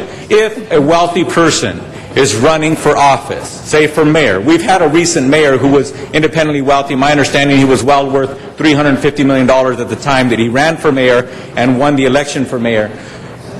Today, if somebody tried to do that again today and run for mayor of Los Angeles or any position in the city, and they use their own money and say they spent $5 to $10 million of their own money, would they have to disclose the top 2 sources of which they accumulated that money from? They would disclose it on their disclosure forms, but it wouldn't appear on the ad. Exactly. And what we're requiring independent expenditures here is to let the reader of the piece know who paid for that piece, in essence, or who contributed mightily to that piece, right? Yet at the same time, a rich person could run for office, and they could spend a lot of money on a piece, yet at the time that the person's reading that piece, they would not know what the source of that money is, or the 2 major sources of that money, correct? That's correct. So what I would seriously ask that we amend this to also apply to people who are using over and above $5,000 of their own money to actually run for office, and that they disclose on the piece the 2 highest sources of their incomes that contributed to their ability to pay for that piece. And I'm not being facetious, I'm being very serious. And I would like a sincere and honest answer from you if that legally could be done, at least at this discourse, that we could look into to see if we could still do that. We would have to look into that, Councilmember. I couldn't opine on that today. Okay, but at this moment in time, do you feel that it would be illegal for us to venture into that opportunity? Or you need time to figure out whether or not it is strictly legal or illegal? We would need time to figure that out. Okay, but at this point in time, you're not aware of whether or not it would be illegal for us to advance such a motion? Sitting here today, I don't know that, yeah. And what is your title? I mean, what qualifies you to think about that and advise this council? I'm just trying to be honest. People who are watching don't know you, so go ahead. I'm a deputy city attorney. I'm with the Ethics and Elections and Governance section in our office. I am general counsel to the Ethics Commission. So you deal with these kinds of matters basically on a day-to-day basis? Yes. So you are very qualified to advise us on that and to think about that and say, that's an interesting idea, that's a really silly idea, or that idea has merit, right? Yes, well, because these are all First Amendment issues, they carry very tricky legal issues, so... Of which you think about that trickiness all the time, day to day. That's all I'm saying. Okay? All right, I'll push my button again because I'm not done. Thank you. Mr. Parks. What do you think about it? Thank you, Mr. President. I just wanted to get one answer on an issue, and certainly agree with Mr. Krikorian's comments. But one of the areas that always concerned me is that the cost of failing to comply is almost negligible.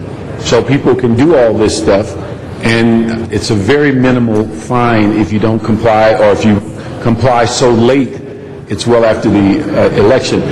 Do you have any personal knowledge, what is the fee or the fine for failure to comply on the reporting as directed? As a general matter, the administrative fines that are imposed by the Ethics Commission are $5,000 per violation, or 3 times the amount that's failed to be reported. So it's $5,000 per, but you can have a violation forever. I mean, your violation is it took you 6 months. It's not a per day violation. That's correct. There are some late filing penalties that are only $25 per day currently. Yeah. And so people can make a business decision to pay the $25 fine at some point when you catch up with them, but they've done millions of dollars of damage in that interim. And so I would ask Mr. Krikorian if we could look at a friendly amendment to ask that you look at the issue of the fines and what could be done for failure to comply, or in a timely fashion, or late response, so that it could be brought up to where it becomes a real significant financial issue if you choose to make that decision and not comply, and that it should be done, and particularly the fine should go significantly higher if you waited until the election was over.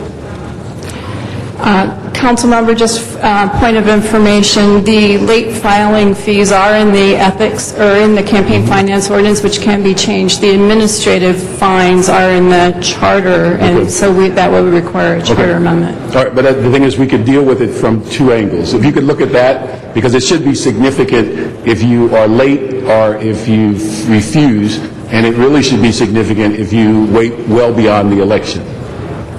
So if I could ask that, if we could add. Mr. Krikorian.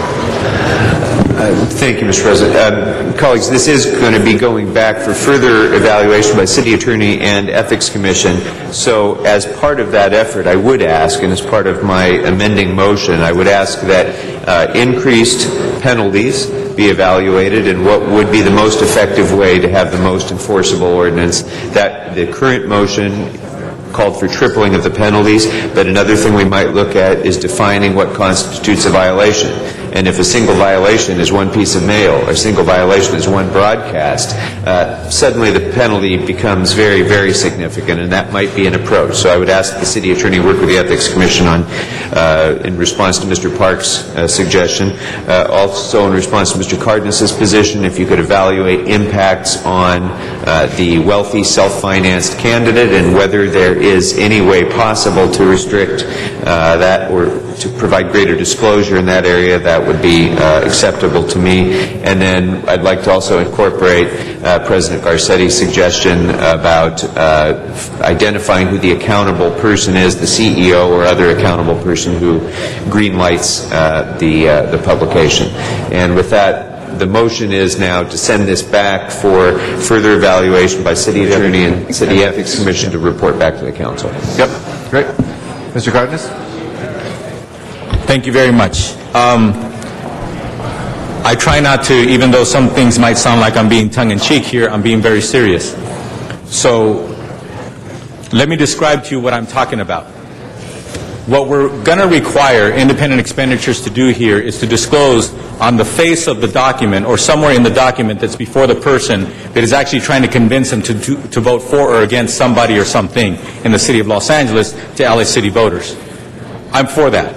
But at the same time, we have a gaping hole in our inability to allow the voters to know where the source of money is coming from when a person is wealthy enough to take it out of their own pocket and then actually convince voters with their message, with their bias, with their lies, with their truths, whatever it is they're trying to convey. And it just dawned on me right now as we're standing here that I think that why let that gaping hole still be there? Why can't we explore having a better, much more open and transparent playing field with those individuals who are wealthy enough to pull millions of dollars out of their own pocket and have this unfettered message without people knowing where that money came from? For example, you mentioned earlier, and you're absolutely right, every elected official here and anybody who runs for office needs to disclose where they've made their money recently during the period of time or within 12 months of the period of time that they file for office and or are in office at that time, them and their legal spouse, it's my understanding. However, somebody could be independently wealthy and they could have made money last year, for example. Say they bought a company and then they laid off 1,000 people, and then all of a sudden they sold that company and they made $100 million. That does happen in this country. That does happen with people who potentially have run or will be running for office in the city of Los Angeles. I think it's only appropriate that people understand that if that is the major, most recent source of their income, or their largest part of their income, that they should disclose it at the time that the person is evaluating something that that income paid for. Exactly like this independent expenditure requirement. That's what I'm talking about. There's a big hole in it's the 700 form, right, that people disclose their income on? Yeah, there's a big hole in the 700 form, which is a document that somebody would have to search and retrieve, which they legally can get a hold of, but they're not looking at that document at the time that they're actually reading that mail. So what I would like to do, council members, very seriously, is ask that we amend this. Would like a little help with a second here, that we go forward and amend this by asking the city attorney's office, as they're preparing this document, that they also add the element of the same disclosure or similar type disclosure to independently wealthy candidates when they're paying for things because they did it out of one single pocket. But at least to know where that money came from. Because I think it's in the same spirit and it actually is the same thing. Can I have a second? Second by Ms. Hahn, if you didn't hear her. Thank you very much. Thank you. That's accepted as friendly. Then we'll take the entire package as amended. Please prepare the roll and tabulate the vote. 13 ayes. That is approved. Next item, please. That brings us to item number 8, called Special for Cards. Item number 8 is next. I'd like to call forward for public comment. Arnold Sachs, please.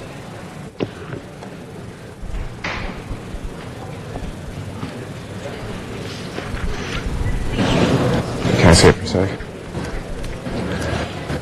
Paul Gallen, please. Thank you. Councilman, as a point of information, a cooperation agreement by the CRA and the Los Angeles Police Department has been distributed for your consideration for this matter.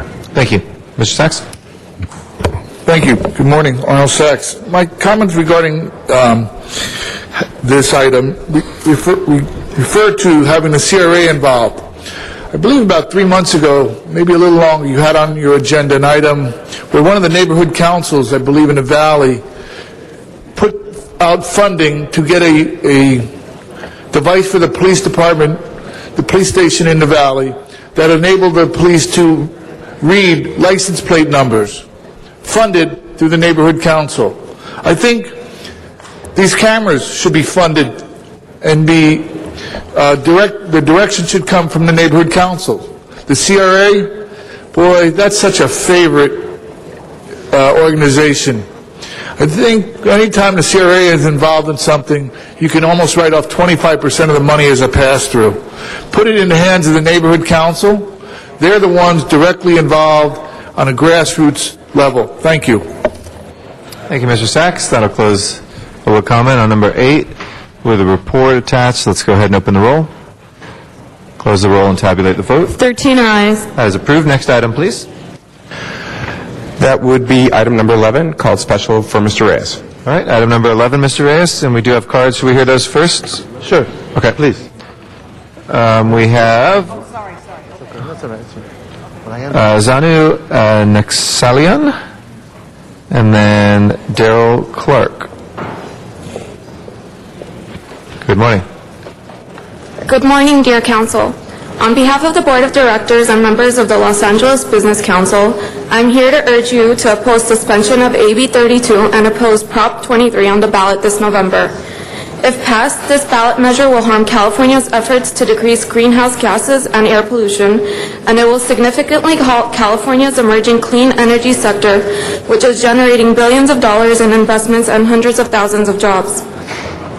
Working to destroy AB 32 would create uncertainty for the business community, not to mention additional risk for investors since they rely on policies like AB 32 to guide their investments. The LABC has set forth goals to ensure that the public and private sectors can work together to move towards a green economy.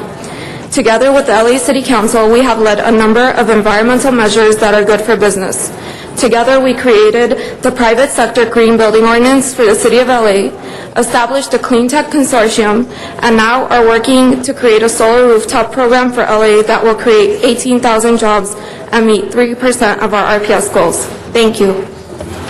Thank you. Darrell Clark is our next speaker. After that is Damian Jones. Okay. Thank you. I'm Darrell Clark, Sierra Club Angeles Chapter Conservation Chair, representing over 40,000 Sierra Club members in Los Angeles and Orange counties, here to support your item 11 in opposition to Proposition 23. We're part of a broad coalition of environmental, labor, public health, and business groups across the state. As record high temperatures document the reality of global warming, just look at what's going on in Moscow right now, Proposition 23 could not offer a more stark choice: backward to more dependence on the Texas oil companies bankrolling it, or continuing forward toward a clean energy, green jobs, economic future for California. Thank you for your consideration, and also thank you for your item number 13, supporting low-emission vehicles in California. Damian Jones is our next speaker. After that is Arnold Sachs.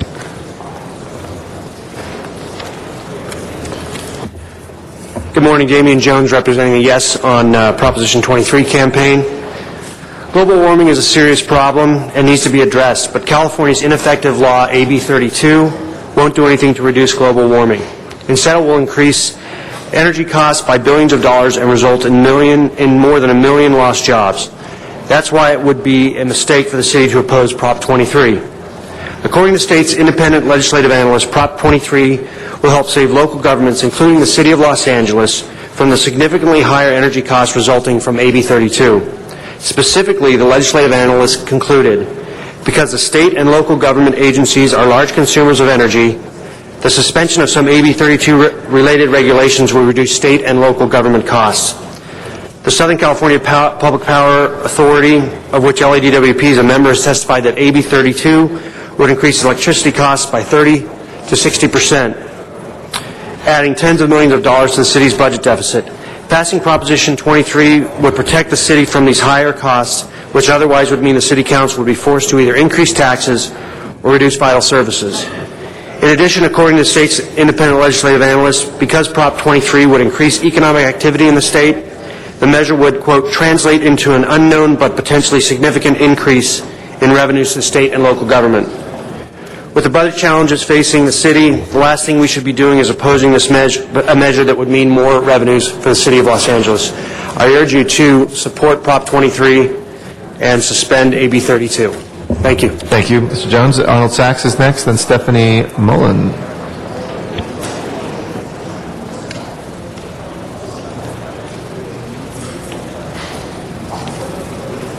Yes, thank you. Good afternoon again, Arnold Sachs. My concerns about this item is language coming from the mayor's office. You might have heard many times the mayor has talked about the importance of greening in L.A., that if the DWP doesn't meet its standards, it'll face massive fines from the state because of state legislation. The only problem, again, with that, and there was an article in the L.A. business section at times regarding the private utility companies, Southern California Edison, San Diego Power, and the power company in Northern California. Those are private utilities.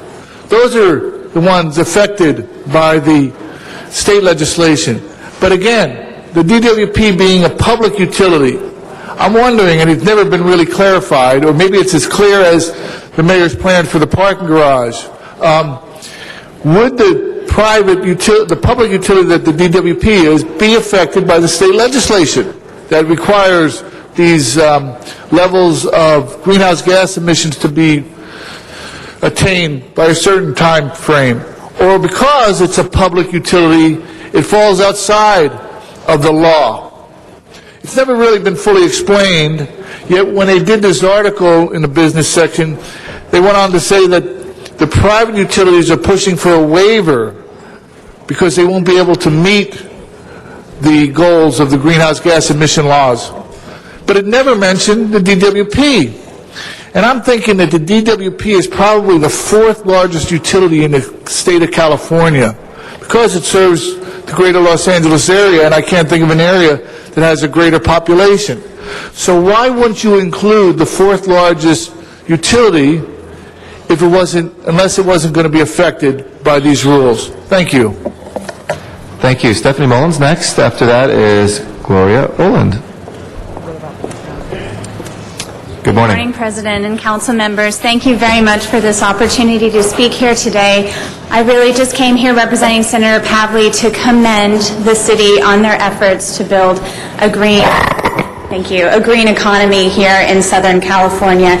And it's just so important that we provide a consistent job market for our constituency as well as clean air for our constituency here.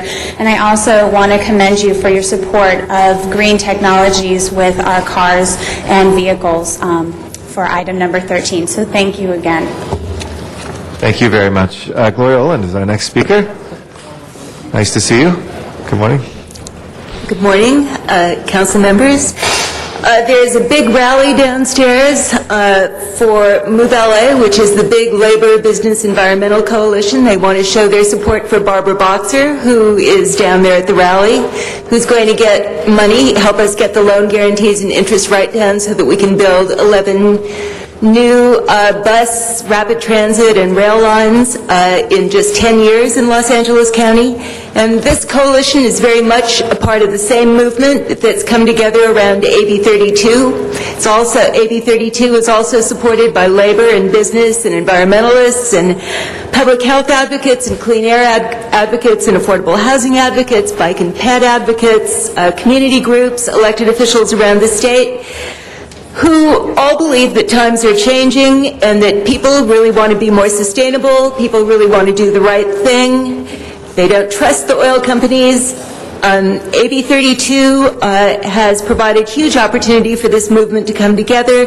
People who want alternatives, who want sustainable transportation, sustainable housing, sustainable economic development, sustainable use of natural resources, and the big rally downstairs for Barbara Boxer indicates how many people care about sustainability. I don't trust the oil companies. Their record is not so good. It's, as Bill Rosendahl said, it's about money and politics, and I believe that that's why the oil companies have so much influence. And please support the No on 23 campaign, because we do need alternatives to oil. Thank you. Thank you. Edwin Lombard is our next speaker. After that is Dr. Zara McLeod and Melissa McLeod. Good morning, and thank you for allowing me to speak today. My name is Edwin Lombard. I'm here representing minority small businesses throughout the state of California, in particular the African American Black Chambers of Commerce. Along with my associate Roy Perez, who represents the Hispanic Chambers of Commerce, we have been monitoring AB 32 since its inception in 2006. Global warming. AB 32 is specifically about global warming. It has nothing to do with clean air and pollution. They're two completely separate things. California is just a speck on the map of the globe. Global warming is a global issue, it's not a local issue. California can reduce its greenhouse gas emissions to a 0 point and have no effect on global warming. Why are we doing this alone? This is a matter of priority. Just yesterday, the mayor stated at the California Hispanic Chamber's annual conference that there are no Fortune 500 companies in Los Angeles. Minority small businesses drive our economy. That means jobs and the tax base that the city of Los Angeles depends on. LA has lost businesses and jobs at an alarming rate. The city is facing severe budget cuts. Small business and communities of color have been hit the hardest by these challenges, and this is all based on the implementation of AB 32.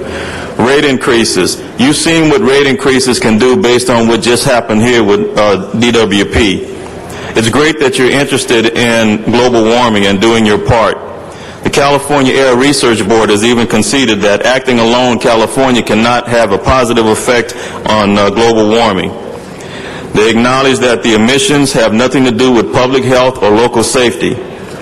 Prop 23 will save Los Angeles and its residents from dramatic high energy costs, low revenues, and the drain on the city's ability to provide public safety.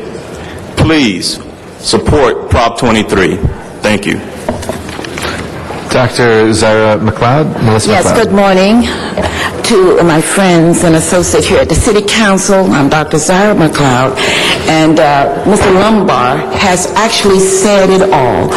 I'm here to support Proposition 23 because it will save the city and its community, its residents, from dramatically high energy prices, lower revenues, and a drain on the city's ability to fully maintain essential public services such as the police department, the fire department, and many others. We just want you to know that I agree with Mr. Lombard. He is correct in what he's saying, that Proposition 23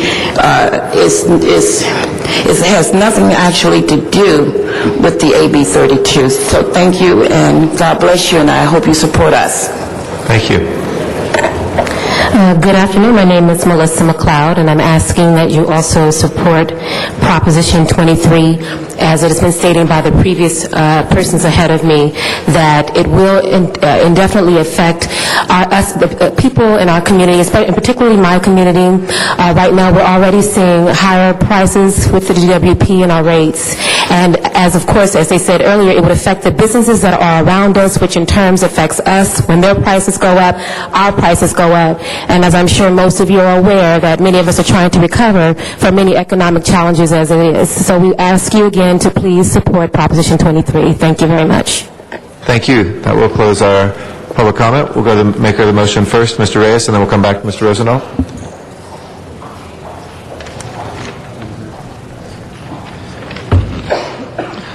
Colleagues, I rise to, one, just emphasize that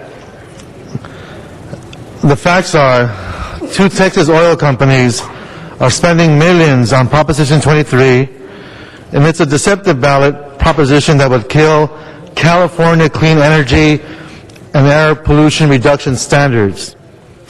4 years ago, California passed a clean air law, AB 32, that holds polluters accountable, requires them to reduce air pollution that threatens human health and contributes to global climate change. This law has launched California to the forefront of the clean technology industry, sparking innovation, clean energy businesses that are creating hundreds of thousands of new California jobs. In coordination with the mayor's office, we've essentially initiated the Clean Tech Corridor. It touches on Councilman Huizar's district, Councilman Perry's district. So this city is proactive in embracing those opportunities. Prop 23 would create more air pollution in California and threaten public health. Prop 23 would kill clean technology jobs, innovation, and billions of dollars of investment in California. Prop 23 would increase dependence on oil and increase costs to California consumers. When we embrace the bicycle movement, when we embrace lead-based strategies, not only in buildings and streets, but neighborhoods, we are essentially putting together a new infrastructure that allows us to wean away from our dependency on oil-related products. So, colleagues, AB 32, essentially we need to make our position known and essentially have us reinforce that we should vote no on 23, which is the ballot measure. So I thank you, colleagues, for your support, and this is about our future, it's about our environment. Thank you very much. Thank you, Mr. Rosendahl. It almost filters into the other discussion we just had about follow the money. Okay, follow the money. A couple of big Texas oil companies want to kill something that deals with pollution. The other day I was holding hands on the beach with people from all over the world about the spill that we had in the Gulf and what that all meant. Look, we know we have the dirtiest air in the nation, folks. We're number one. The filthiest air in the nation is the basin here. We have a geology here that puts the smog to the east side. So people who live in Pasadena and East LA, the lung capacity of the children is less than on the west side. So it is a serious, critical health issue. So follow the Texas oil money to California. The problem we have is that the media does not do a good job anymore. People accuse me of outbursts. Well, this is a real outburst from me. I want the public to know this is a manipulative strategy by a couple of oil companies that want to continue to pollute our air. I hope between now and November the media will do some real shows on it so the average person can say no when they learn about what this will do to their environment. Thank you, Mr. President. Thank you, Mr. Krikorian. Thank you, Mr. President. AB 32 was one of the landmark achievements of the state legislature of our generation. This put California in a leadership position globally in attacking the global problem of climate change. And one of the public speakers pointed out that this is a global problem, it's not a local problem. That's true. But in resolving this global problem, in taking a leadership role on this global problem, we have had dramatic positive local effects.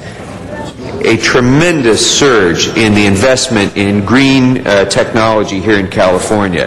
Green energy market investment tripled in the 2 years following AB 32 to over $3 billion. 40% of the clean tech sector jobs in America are in California now because of AB 32. There's also a dramatic positive impact on local air quality. When we attack the issue of climate change, we're also reducing local air pollution that so dramatically affects Los Angeles.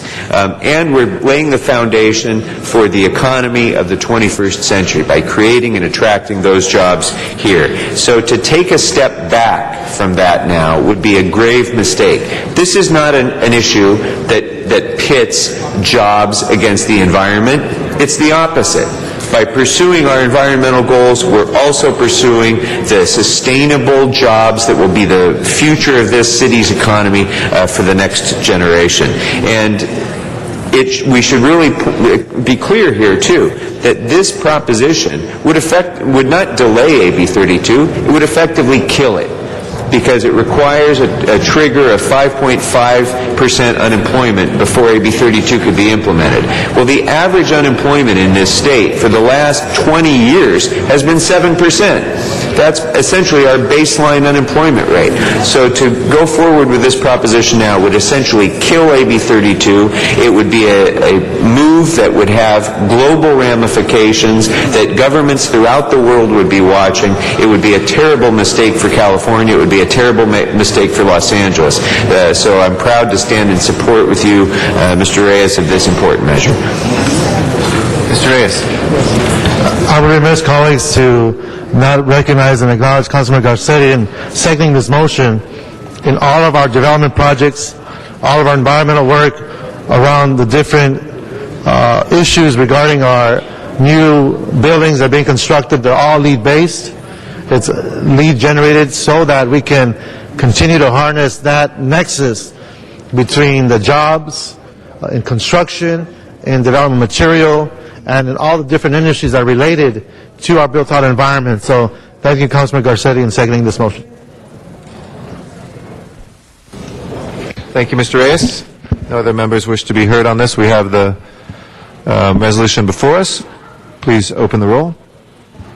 Close close the roll and tabulate the vote. 10 ayes. That is approved as the city's position on that item. Next item, I think we had a request to take 15 out of order. Mr. Reyes, would you like to open? Thank you. Do we have many cards on? We do. We have, it looks like about 12 cards. or Okay, so. we can do a public comment, then we can engage the discussion. And I want to acknowledge Assemblymember Davis for joining us today, and thank you for your cooperation in this process. And perhaps we should go into public comment, and then we'll go into the discussion. Thank you. Assemblymember, we'd love to afford you the privilege to address us first, and thank you for taking time to be here. It's always an honor to have you here. Thank you very much, Mr. President and distinguished members of our great city. I'm here in support of the resolution of my friend and certainly colleague in terms of being an elected official, Ed Reyes, and the recognition of ACR 126, which is in support of Councilmember Reyes's resolution. There are approximately 1 million El Salvadorians in the county of Los Angeles, and certainly over 500,000 or more so in the city of Los Angeles. We've had a history of inclusion in our city, and we can see that as an example through the various communities from Chinatown, Koreatown, Little Ethiopia, etc. And so we're proud of what Los Angeles is in terms of being able to accommodate cultures and making them feel that they are belonging in this community. Such is the case of ACR 126 and the resolution by Mr. Reyes. And so today, ladies and gentlemen, I'm here in support of it and ask that we continue in the trend that we have historically. And thank you so very much for the opportunity to give these remarks. Thank you very much, Assemblymember. And thank you for your great leadership as well. Francisco Rivera is our next speaker. After that is Oscar Dominguez. My name is Francisco Rivera. I am the president of the National Central American Roundtable and chairman of the board of directors of Rescate in the city of Los Angeles. Honorable Eric Garcetti, council president, honorable members of the city council, I want to congratulate you. And I want to congratulate particularly Council members Tom LaBonge, Paul Krekorian, Herb Wesson, Councilwoman Janice Hahn for supporting the creation of Little Bangladesh and the final definition of the boundaries of Koreatown, that there was happy celebrations in Koreatown, that you can see the media here. We in the Salvadoran and Central American community were in total support of these community initiatives that were approved this past Wednesday, August 11, by the members of the Education and Neighborhood Committee of the City Council. And a special recognition, to Chairman Paul Krekorian. Good job, sir.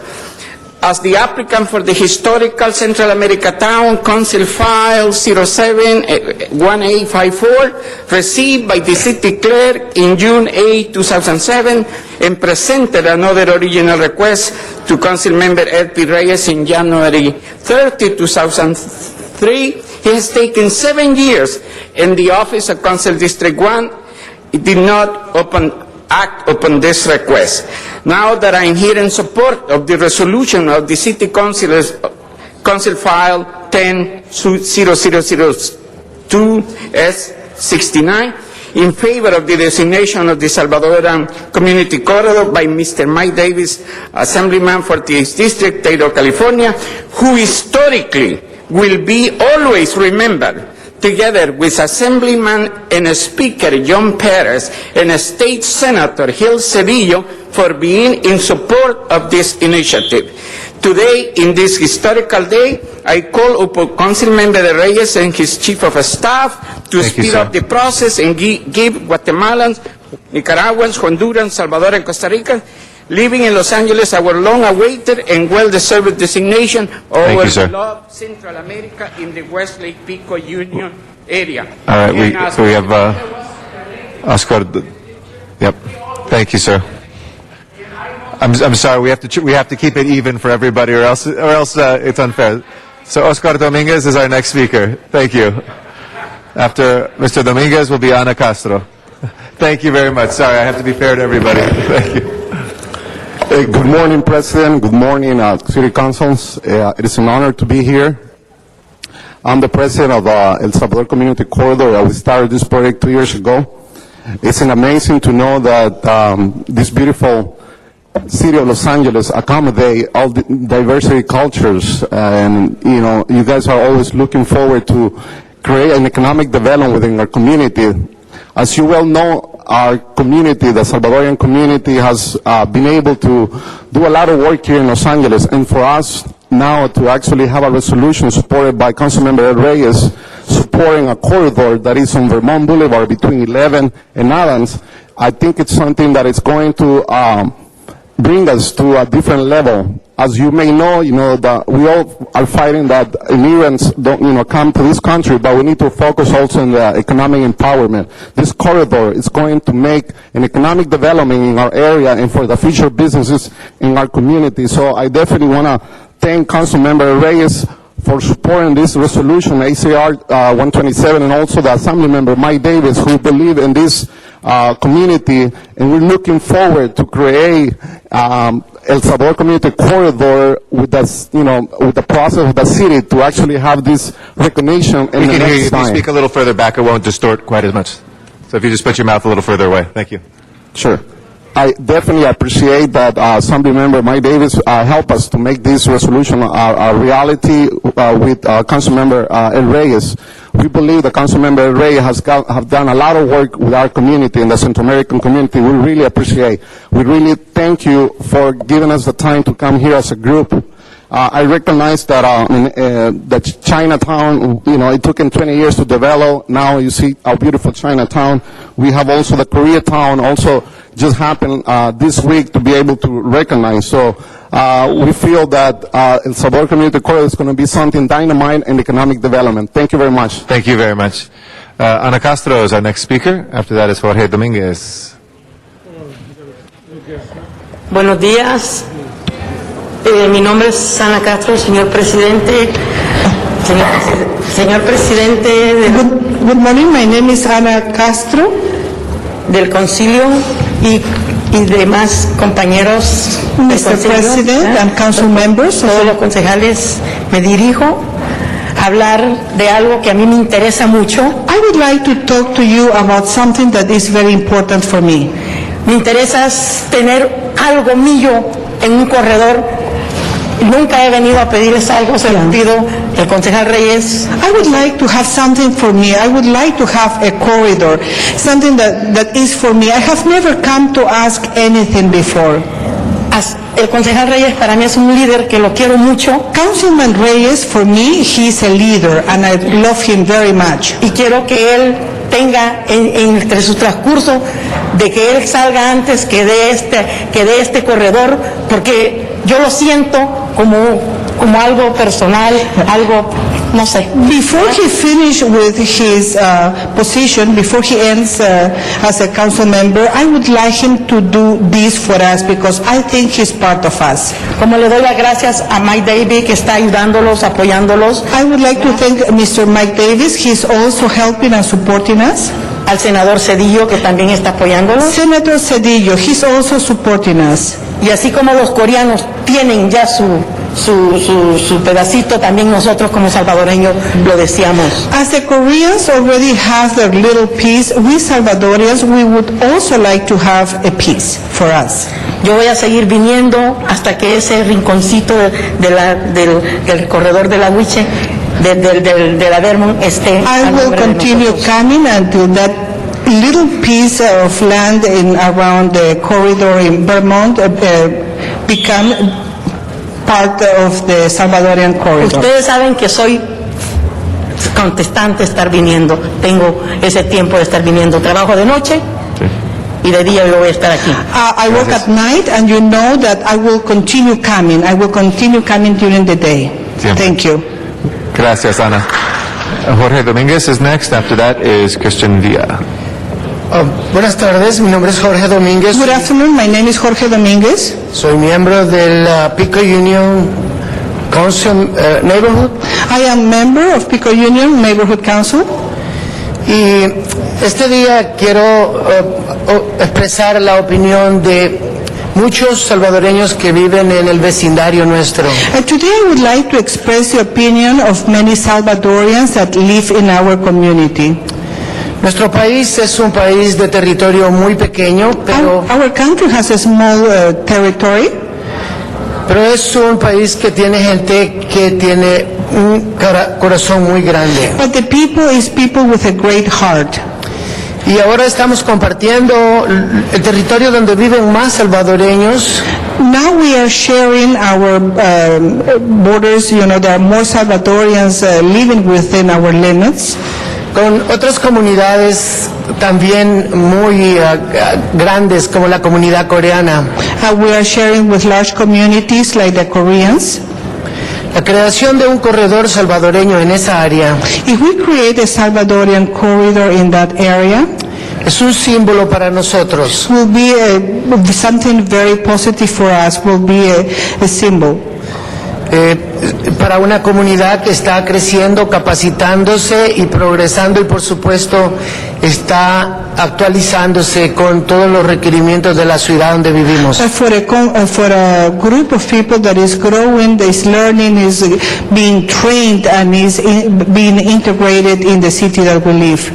En nombre de esta comunidad, in the name of this community, nosotros apoyamos la creación de este corredor y pedimos we support the creation of this corridor, and we ask you, al honorable Ed Reyes, we ask the Honorable Mr. Reyes, que nos apoye por esta petición que estamos to haciendo aquí. support this petition.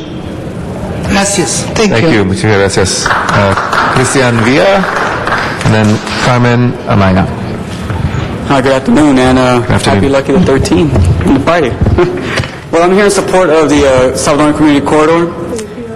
Central Americans Central Americans here in Los Angeles can use a community that serves as an example of its capacity, that serves as an example of its determination, and also as a source of inspiration in achieving the American dream.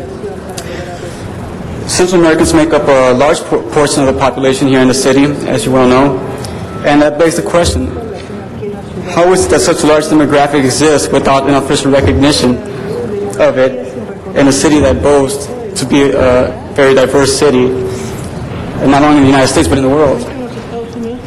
So, Mr. President, I'm here with friends to take that responsibility and to fill that void, and are determined to make that change, and make that change in the spirit of embracing diversity in this great city that I call home. Thank you. Thank you very much, Mr. Villa. Carmen Amaya is next. Is Carmen here? Okay. Alicia Maher. Nope. Alicia's gone too. Jairo Gatan. Good morning, Mr. President. Good morning. Or I should say good afternoon, City Council members. I'm Alicia Maher. I was born in El Salvador and have been a proud American citizen for the last 27 years. I'm also a member of El Salvador Community Corridor, and I'm here to please ask you to support this resolution. We, as an immigrant group here, we are not just an immigrant group, we are part of the fabric of the everyday. Everything that we do every day is to improve this country, to make it better. And so I'm here to please ask you to pass this resolution because it will encourage our community to grow, and not just me as an immigrant, but also our kids. I have 3 sons here. They all go to college, and I want to encourage for other Salvadorians who haven't been as lucky as I have. I attended UCLA. This country has given me more than I ever anticipated that I would get here. And so I'm here to support this, to please ask you to support this resolution and to help us to continue grow so we can be part of the political, the economic, and the social growth. Thank you so much. Thank you very much. Appreciate your comments. Ruben Hoyos.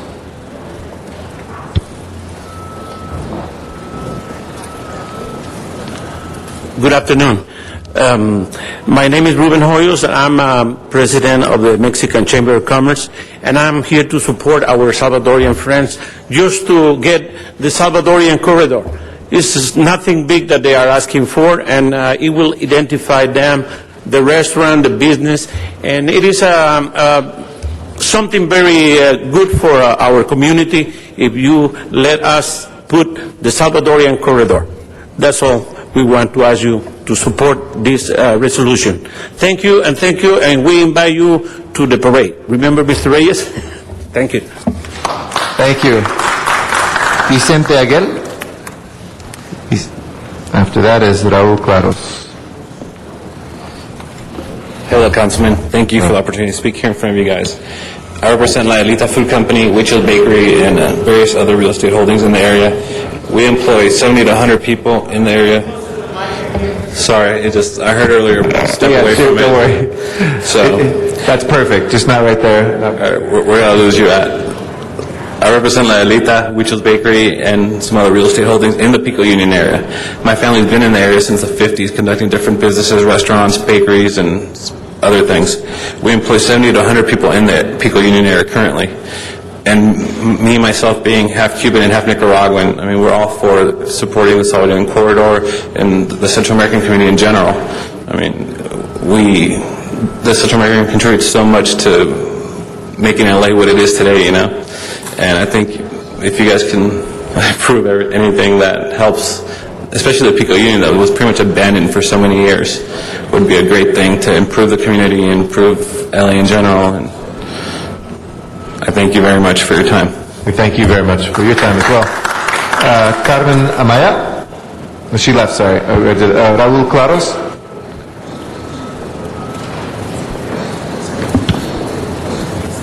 Thank you, Mr. President. Good afternoon, City Council members. My name is Raul Claros. I'm the Vice President of the Pico Union Neighborhood Council, Co-Chair of the Latino Coalition, and Vice Co-Chair of the LAPD Olympic Station for the CPAP.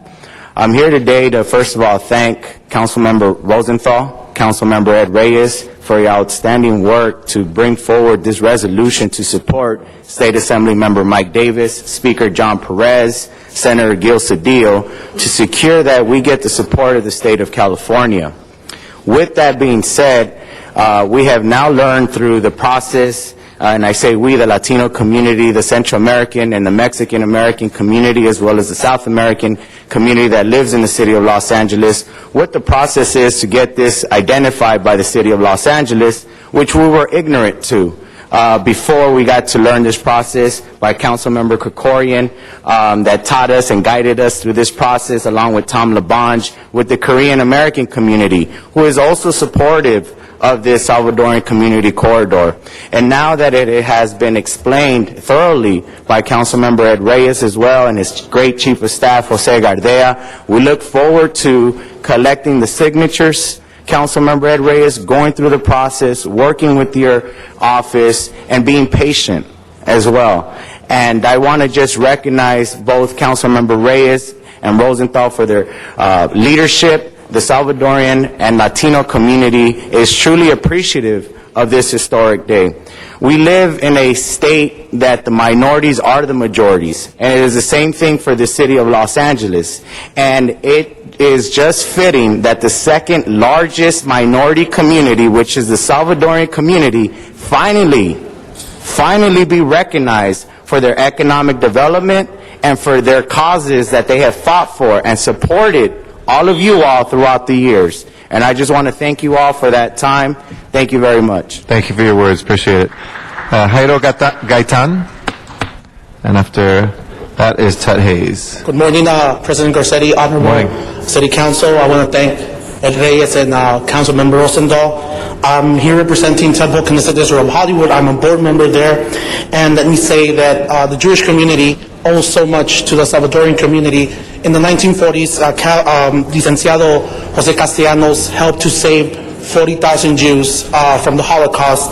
I have a letter from the president of the past president of Temple Knesset Israel. It says, "Dear council members, my name is Stacy Pesses. I am the president of Temple Knesset Israel, a local Jewish synagogue just north of the proposed Salvadorian Community Corridor on Vermont Avenue. As you are aware, we have, as very few people are aware, we have an active Salvadorian group within our congregation comprising some of the most wonderful and decent of spiritual people I have known. The Jewish and Salvadorian people have a history of friendship and cooperation going back many decades, and I am happily writing to let you know of our full and unconditional support for the Salvadorian Community Corridor.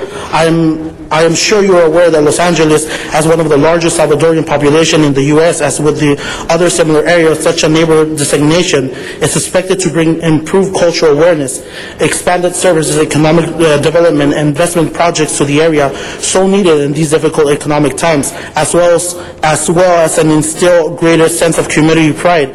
And one can easily see how this could benefit surrounding areas as well. As you move forward with this venture, please remember that you have a friend in Knesset Israel, as together we look forward to a successful and advancement and completion of this worthwhile endeavor. Thank you. Thank you. Ted Hayes is our last speaker. Mr. Hayes.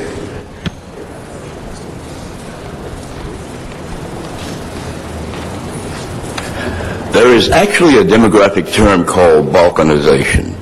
What it meant was that you separated things, split them up into various areas, ethnic and whatever, racial and whatever. And we were concerned about that at one time. We did not want to have L.A. split into certain areas where people were encouraged to reside, to confine themselves, or whatever. Free roaming was a concept about where people lived in the city at one time. Now it seems we want to address certain areas for people to confine themselves to. Now, one thing the press has managed to do is say that everywhere black people are is South Central. It was not Watts, it was not South Central, it was just where the black people were. So, that's one of my concerns. I remember one time, Councilmember LaBonge had a notion where we would have tourism buses going throughout all the communities in Los Angeles. A Latino community, the black community, the Asian community, so forth and so on. Now, I don't know where this is going, but I think some of you might recall that it's time we tried to attempt to name a street for Rudy Valley. You know, the guy in the 40s who sang through the megaphone. And that was opposed. Also, we found out there are streets with foreign languages on the street sign, and that was opposed. I think we reversed that. I think we made a resolution, no longer will we put foreign letters or names on street signs. Well, Chinatown's doing that right now. And they've said the reason we put these Chinese characters up there because we want you Americans to learn what it means. I'm not opposed to this. I'm just concerned of where it goes. Thank you very much. Thank you. Mr. Reyes and then Mr. LaBonge. Thank you, Council President. First, I want to thank Senator Davis for joining us today, and the leadership, your passion, and our ability to understand that we are a very diverse city and that we are an international city. The umbilical cord that connects our neighborhoods to the international economy is very strong. And we celebrate it. That's what makes us so unique as a megalopolis. So when you look at the amazing presence and history of the Salvadoran community, to me it's only adding to the brilliant tapestry that makes us so unique. So 20 years ago, I recall the Lerskates, the Carescens, as they were emerging, watching all the college activists who were coming out of universities, dealing with the issues of just how difficult it was to survive a civil war environment and to come and create a new living. And today, you have businesses, you have heads of commerce, you've got corporations, you've got individuals in the public sector, all leading the charge that speaks to how we can all enjoy this great country we call the United States of America. It is with that spirit, I'm going to thank Mr. Davis and the leadership here for understanding that we can support HCR 129, and as stated in the resolution, if amended to support and engage a local process as prescribed by the City of LA law to create a community designation relative to this project. And I anticipate that the beauty of our diversity will be part of this process and that we can embrace this corridor, but that we respect and understand all the different voices that will emerge in this process. So we have layers of history in this region, and that history is represented by a whole spectrum of different individuals. And how that arises in this process will help us get to this corridor designation. So I thank you for your patience. I thank you for being here. I know how very busy you all are, and that we continue this communication in the best spirit possible so that we can all celebrate this great country and our backgrounds and be proud to celebrate our cultures. Thank you very much. Thank you, Mr. Labange. Very much. Mr. Reyes, I stand to support you in your effort, as you always throughout your community find a way to try to bring everybody together and to recognize the great history as people have come to Los Angeles, and also the transformation, as you know, may or not know, Lincoln Park and MacArthur Park used to have other names. One was Eastlake, one was Westlake. At times they changed. But designation is so important.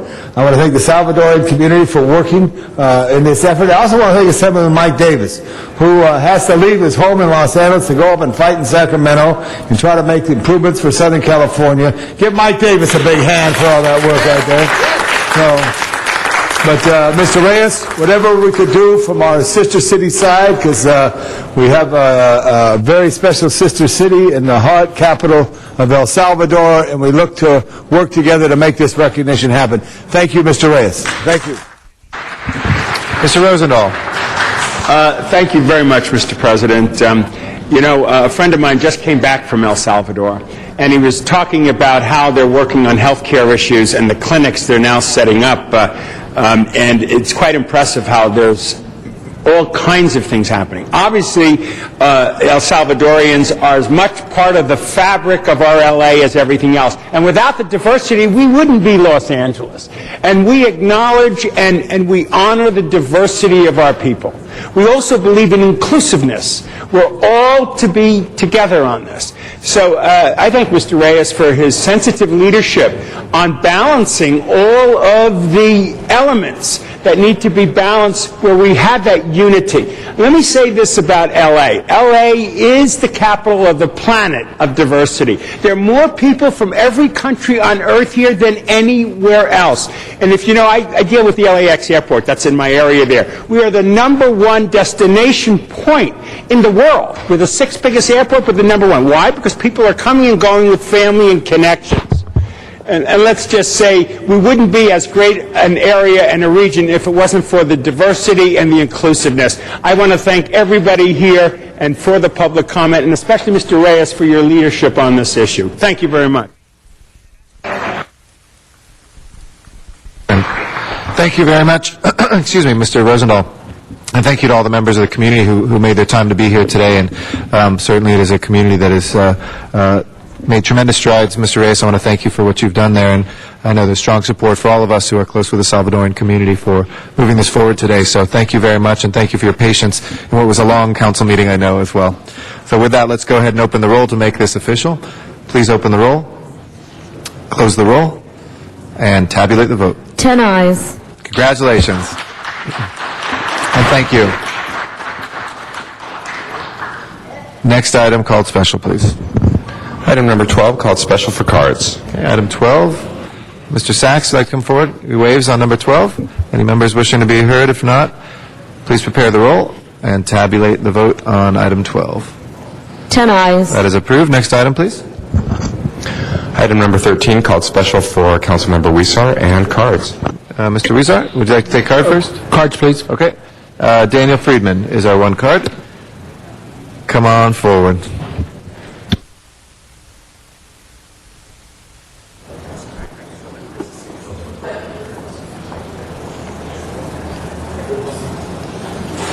Please, go ahead. Thank you for your patience. Absolutely. Thank you to the council. Thank you, Council President.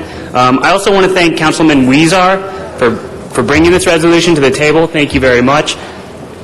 We are in a public health crisis in this city and in this country.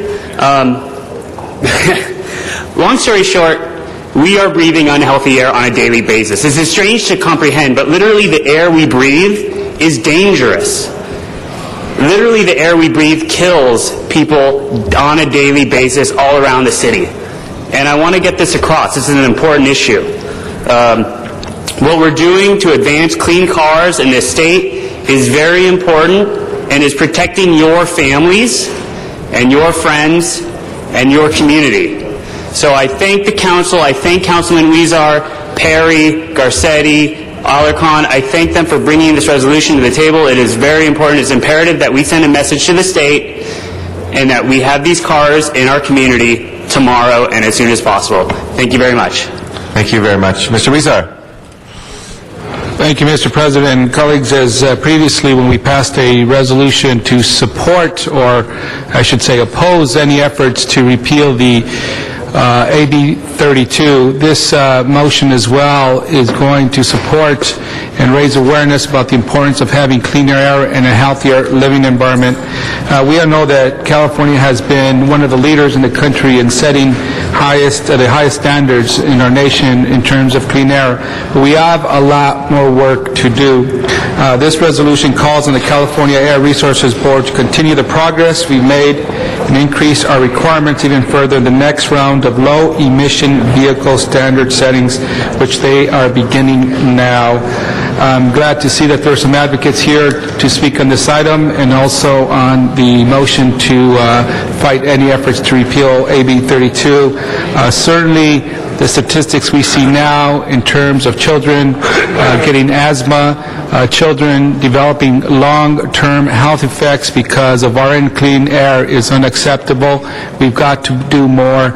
A lot more mortalities could be avoided if, in fact, we address these issues by having higher standards for low-emission vehicles. So thank you very much, and hopefully we'll continue to fight up in Sacramento. The City of Los Angeles obviously has no jurisdiction over this, but we do what we can here locally to make sure Sacramento hears our voices, and locally, whatever is in our jurisdiction, I know that the City of Los Angeles is committed to having cleaner air. Thank you very much. Thank you, Mr. Rosendahl. Yes, thank you very much, Mr. President. This is a continuation, as Mr. Huizar was just saying in his opening remarks, of what we were just doing on that other piece of legislation. I don't know if anybody realizes this, but this year, 2010 is the hottest, warmest year on the planet in recorded history. Recorded history. It has never been this hot on the Earth as it is today. Let's talk about global warming from that level. Also, the water, the oceans, the temperature has risen. And some folks involved in this issue say that when the hurricanes start hitting, and they're going to happen any day now, it's August, and they start building, the hurricane feeds off of the warm water. And this warm water, as it circulates, will create probably in our lifetime, and unfortunately maybe even this year, the worst hurricane season ever. But we know that this is the warmest year on record on the planet. So global warming has hit. It's a big deal thing. We're seeing all kinds of things. Look at Moscow the other day. 400 people were dying a day from that pollution crowd, which is coming obviously from the fires and from other things. If we don't need any more warnings about where we are. We're in the midst of a very serious worldwide crisis. Anything we can do to clean up our air, our ozone. I don't care if it's an electric car or riding your bicycle or walking. The less we pollute our environment, the more potential it is for our kids and our grandkids. So once again, this is a no-brainer. I want to thank you, Mr. Huizar, for your leadership on this, and obviously we should vote yes on this motion. Thank you, Mr. Rosendahl. Let's go ahead and please open the roll on this item. Close the roll and tabulate the vote. 10 ayes. That is approved. Next item, please. That brings us to item number 22, called Special for Mr. Reyes. There is an amending motion that has been circulated. Thank you, Mr. Reyes. Item 22. Thank you, Council President. Item 22, I would just ask if we can move to adopt the CLA report. And just briefly, colleagues, this is Blossom Plaza. This is the Little Joe's in Chinatown, next to the Chinatown Station. Allows us to determine what will happen there in the future. We're providing parking, affordable housing, commercial space, but more importantly, will be major anchors for Chinatown as we embrace in the next 2-3 years this movement in our upward movement of our economy. It puts us in the best place possible to make this project happen. I ask for an aye vote. Thank you. We have a public speaker card on this. Arnold Sachs, if you'd like to come forward.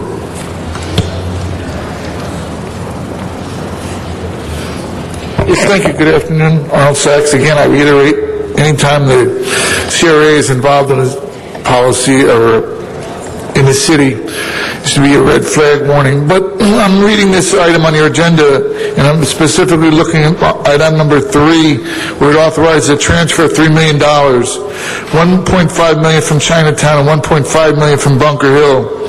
Now, I'm thinking, I don't want to assume anything, that the Bunker Hill it referred to here is the Bunker Hill redevelopment project area, that you're taking $1.5 million. So if you're taking $1.5 million from the Bunker Hill redevelopment project area, where are you getting the $1.5 million? Would that be from the Chinatown redevelopment area? It seems like you're robbing from one redevelopment area to give to another redevelopment area. What happens to the very low and moderate income households that are necessitated or that would be deemed necessary for the Bunker Hill redevelopment project area? Or maybe there won't be any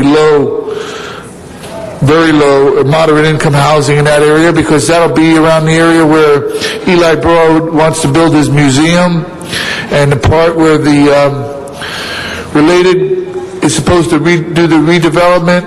I don't see any very low income housing in those two scenarios. So, again, where the money is coming from Chinatown, it just mentions Chinatown. What entity is giving up $1.5 million? Or maybe you found a lucky egg roll or a fortune cookie. Thank you.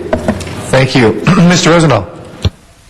Mr. President, I find this very intriguing and very interesting. And if I could, Mr. President, I'd like to ask Mr. Reyes a question or two. Can we do that within the context of this? Yeah, that would be fine, Mr. Rosendahl. Mr. Reyes, would you explain to us the benefits of how the connection of all this is in our best interest? Well, from a very pragmatic point of view, by moving forward, the city will essentially protect $6 million in federal transit funding and $16 million in state Proposition 1C funding, as well as approximately $30 million in non-general fund funding sources to actually create a transit-oriented district, and it'll be mixed income. We'll have a balance of private as well as nonprofit facilities. It allows a person that when they get out of the Chinatown rail station, as they walk towards Chinatown, they'll have an amazing plaza that enters into shops and introduces them into Broadway, so we can connect with the Broadway corridor, and allows 2 to 3 levels of parking, public parking that's direly needed. Now, if you look towards the northeast, you'll have a 30-acre park at the foot of this. And when we have grand events like we had the other week, we had 10,000 individuals coming into the state park, you'll have that connectivity, the connection that's very physical, and will be essentially one of the, how can I say this, one of the lights that draws in the folks and create a strong magnet for economic development. And what's your sense, Ed, of the timetable of moving forward with this? When will this dream become a reality? Well, it's been a long, long struggle, many, many community meetings, but with this action, we can actually begin opening the process for requests for proposals that the CRA and our staff will be working with, and actually pull in the type of development scenarios that will complement this vision.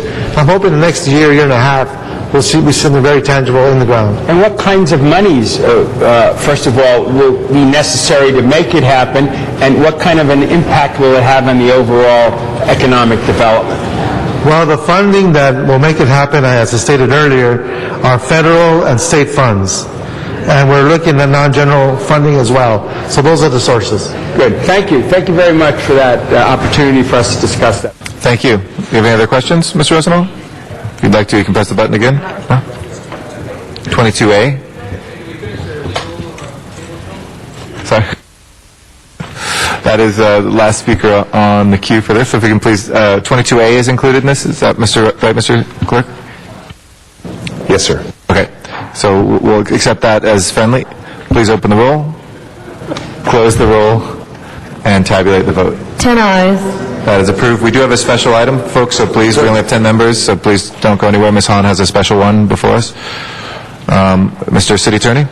Thank you, Mr. President. Since the posting of today's agenda, the Watts Star Theater informed city staff of the need for an allocation of $16 million in recovery zone facility bond funds rather than the $14 million that previously was sought. Immediate action is required due to the application deadline of August 15th with the California Debt Limit Allocation Committee. Council must first make findings pursuant to Government Code Section 54954.2 before considering the substantive motion. Anybody on the findings? Sorry? Okay, hold on. We might have lost quorum. Everybody sit tight. We have to make sure Mr. Reyes didn't leave.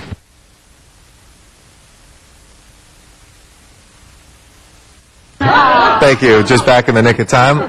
On the findings, please prepare the roll and tabulate the vote. 10 ayes. As before us, anybody wishing to speak on the substance? Okay. Then please open the roll, close the roll, and tabulate the vote. 10 ayes. That is approval. Next order of business, please. Mr. President, council has motions for posting and referral. Those are posted and referred.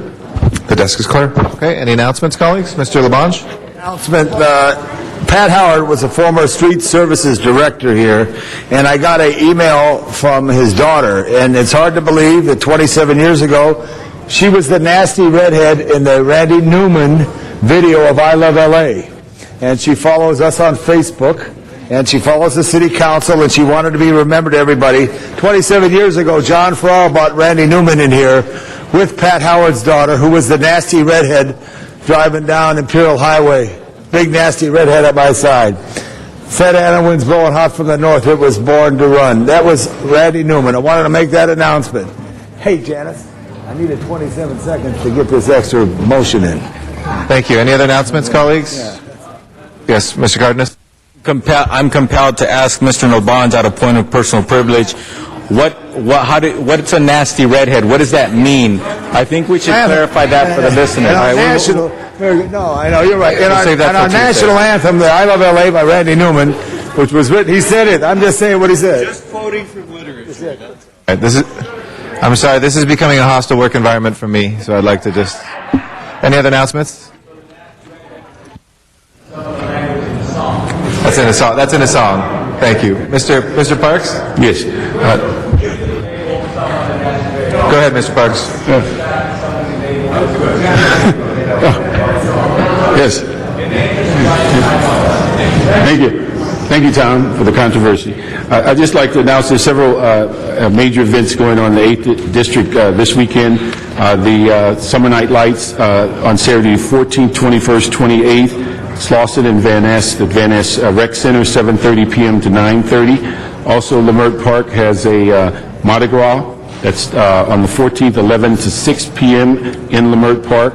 And we'd like to announce our one of our Operations Confidence will be held in the Figueroa Pad in Expo Park on the 14th between 10 and 6 p.m. And finally, our Baldwin Vista Block Club will have their annual meeting at August 14th, and it will be at the Weatherford Homeowners Group. Thank you, Mr. Parks. Do we have any adjourning motions today, colleagues? Another announcements before that? Nope. If I can ask everybody to please rise for adjourning motions.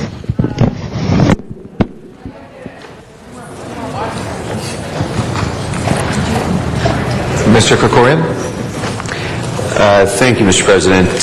It's with great sadness that I ask that we adjourn this meeting of the Los Angeles City Council in memory of Aitan Gigi, a 14-year-old boy who died yesterday succumbing to the injuries that he incurred on Tuesday morning in a terrible fire in his home in Sherman Oaks. Aitan moved to the United States about 4 years ago with his family and was an aspiring actor. He was due to start school in a few weeks at the prestigious High School for the Performing Arts in downtown Los Angeles. He appeared in an independent film, 2008 comedy, My Homework Ate My Dog, about a kid who never does his homework. But Aitan was looking forward to a bright future in Hollywood and in life. And he was taken from us far, far too early at the age of 14 in this terrible fire. His father, Gigi, his mother, Pauline, his sister, Maya, age 12, were all got out in time and survived the fire. But sadly, Aitan perished in that blaze.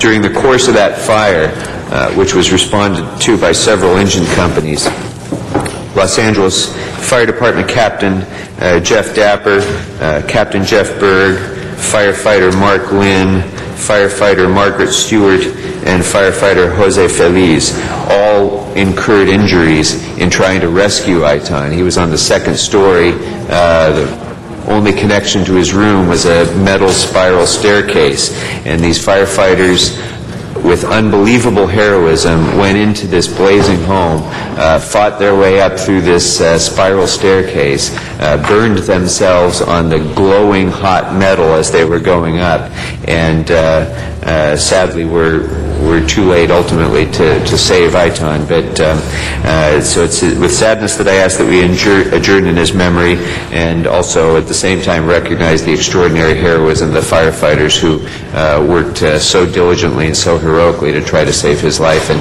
who did end up saving the life of the rest of his family. Thank you very much, Mr. Krikorian. Are there adjourning motions, Mr. LaBonge? Members, I think we all should adjourn in memory of David Wolper. And David Wolper, Mr. Rosendahl, 82 years old, a tremendous individual who came to Los Angeles, went to USC, dropped out of USC to get involved in television. It was so masterful in many, many things that he created a new vision in the way television was developed, whether it was syndicated. His work, Roots, which is classic, changed television dramatically. But his greatest contribution, I believe, was that he was the producer and director of the opening of the 84 games and closing ceremonies of the 84 games. Last night at the Los Angeles 84 headquarters on Adams Boulevard of the Olympics, his family was honored in his memory. He was to be honored last night for his work. David Wolper lived a good life, made so much creation and changed television, was one of probably the top producers in the history of television. Mr. Rosendahl? Thank you, Mr. Rosendahl. Would you like to add? Quite well. We were friends over the years, he was involved in community, too, and took a deep interest in activism to make the world a better place. But he was a great contributor, a great giver, and a wonderful, decent human being. May he rest in peace. Thank you. We'll put you both on that. Mr. LaBonge? Of Frederick Boji, a fifth-generation California, passed away at 83, born in Rancho Santa Fe, California, where his family was a principal partner in developing, later on, what is the area known as Toluca Lake. He's survived by his wife Florence and their children, and has 3 grandchildren. Frederick Boji. And finally, I ask for adjourned in memory of Socorro Vasquez. Socorro Vasquez worked as a school teacher prior to coming to the U.S. from Mexico and eventually settling in Denver, California, where she was a proud mother of 6 children. Her son, Al Vasquez, is the Associate Vice President of our Los Angeles County Museum of Art. She was loved by her whole family, and a great woman who was very religious and loved to collect many, many things, and artistic as always. I ask we adjourn in memory of Socorro Vasquez. Thank you. Mr. Parks? Mr. President, I'd like to ask Ms. Hahn to join me in the adjourning motion for Reverend Luther Shepard, who passed away on August 3rd at the age of 72. Pastor Shepard is a resident of South LA, and he's the senior pastor at the Greater Brighter Star Baptist Church located at 107th and Avalon. He's survived by his wife, Molly, and 6 children, and the services will be held on August 21st at an undetermined location at this time. Thank you. Co-present with Ms. Hahn. Yes, Mr. Rosendahl. Thank you, Mr. President. You might have heard of a caving in of a construction site in the Pacific Palisades. We lost a young man, a 25-year-old. His name was Golfer Lopez Reyes. He was born on January 22nd, 1985. He was from a hard-working family and came to the United States from Guatemala 7 years ago. He was employed in construction and was a hard worker. As the eldest of 9 siblings, he played an important role in taking care of his family. He was also very dedicated to his church. On Thursday, July 29th, Golfer was working in an 11-foot deep trench, installing a drain alongside a house in the Palisades Highlands. For reasons still under investigation, the trench caved in and he became buried under 11 feet of dirt. Our first responders got there real quickly, despite that diligent and swift effort by the fire department personnel. He died smothered to death, and he was just 25. He's survived by his mother, Orlando Reyes, father Enrique Lopez, and 8 brothers and sisters.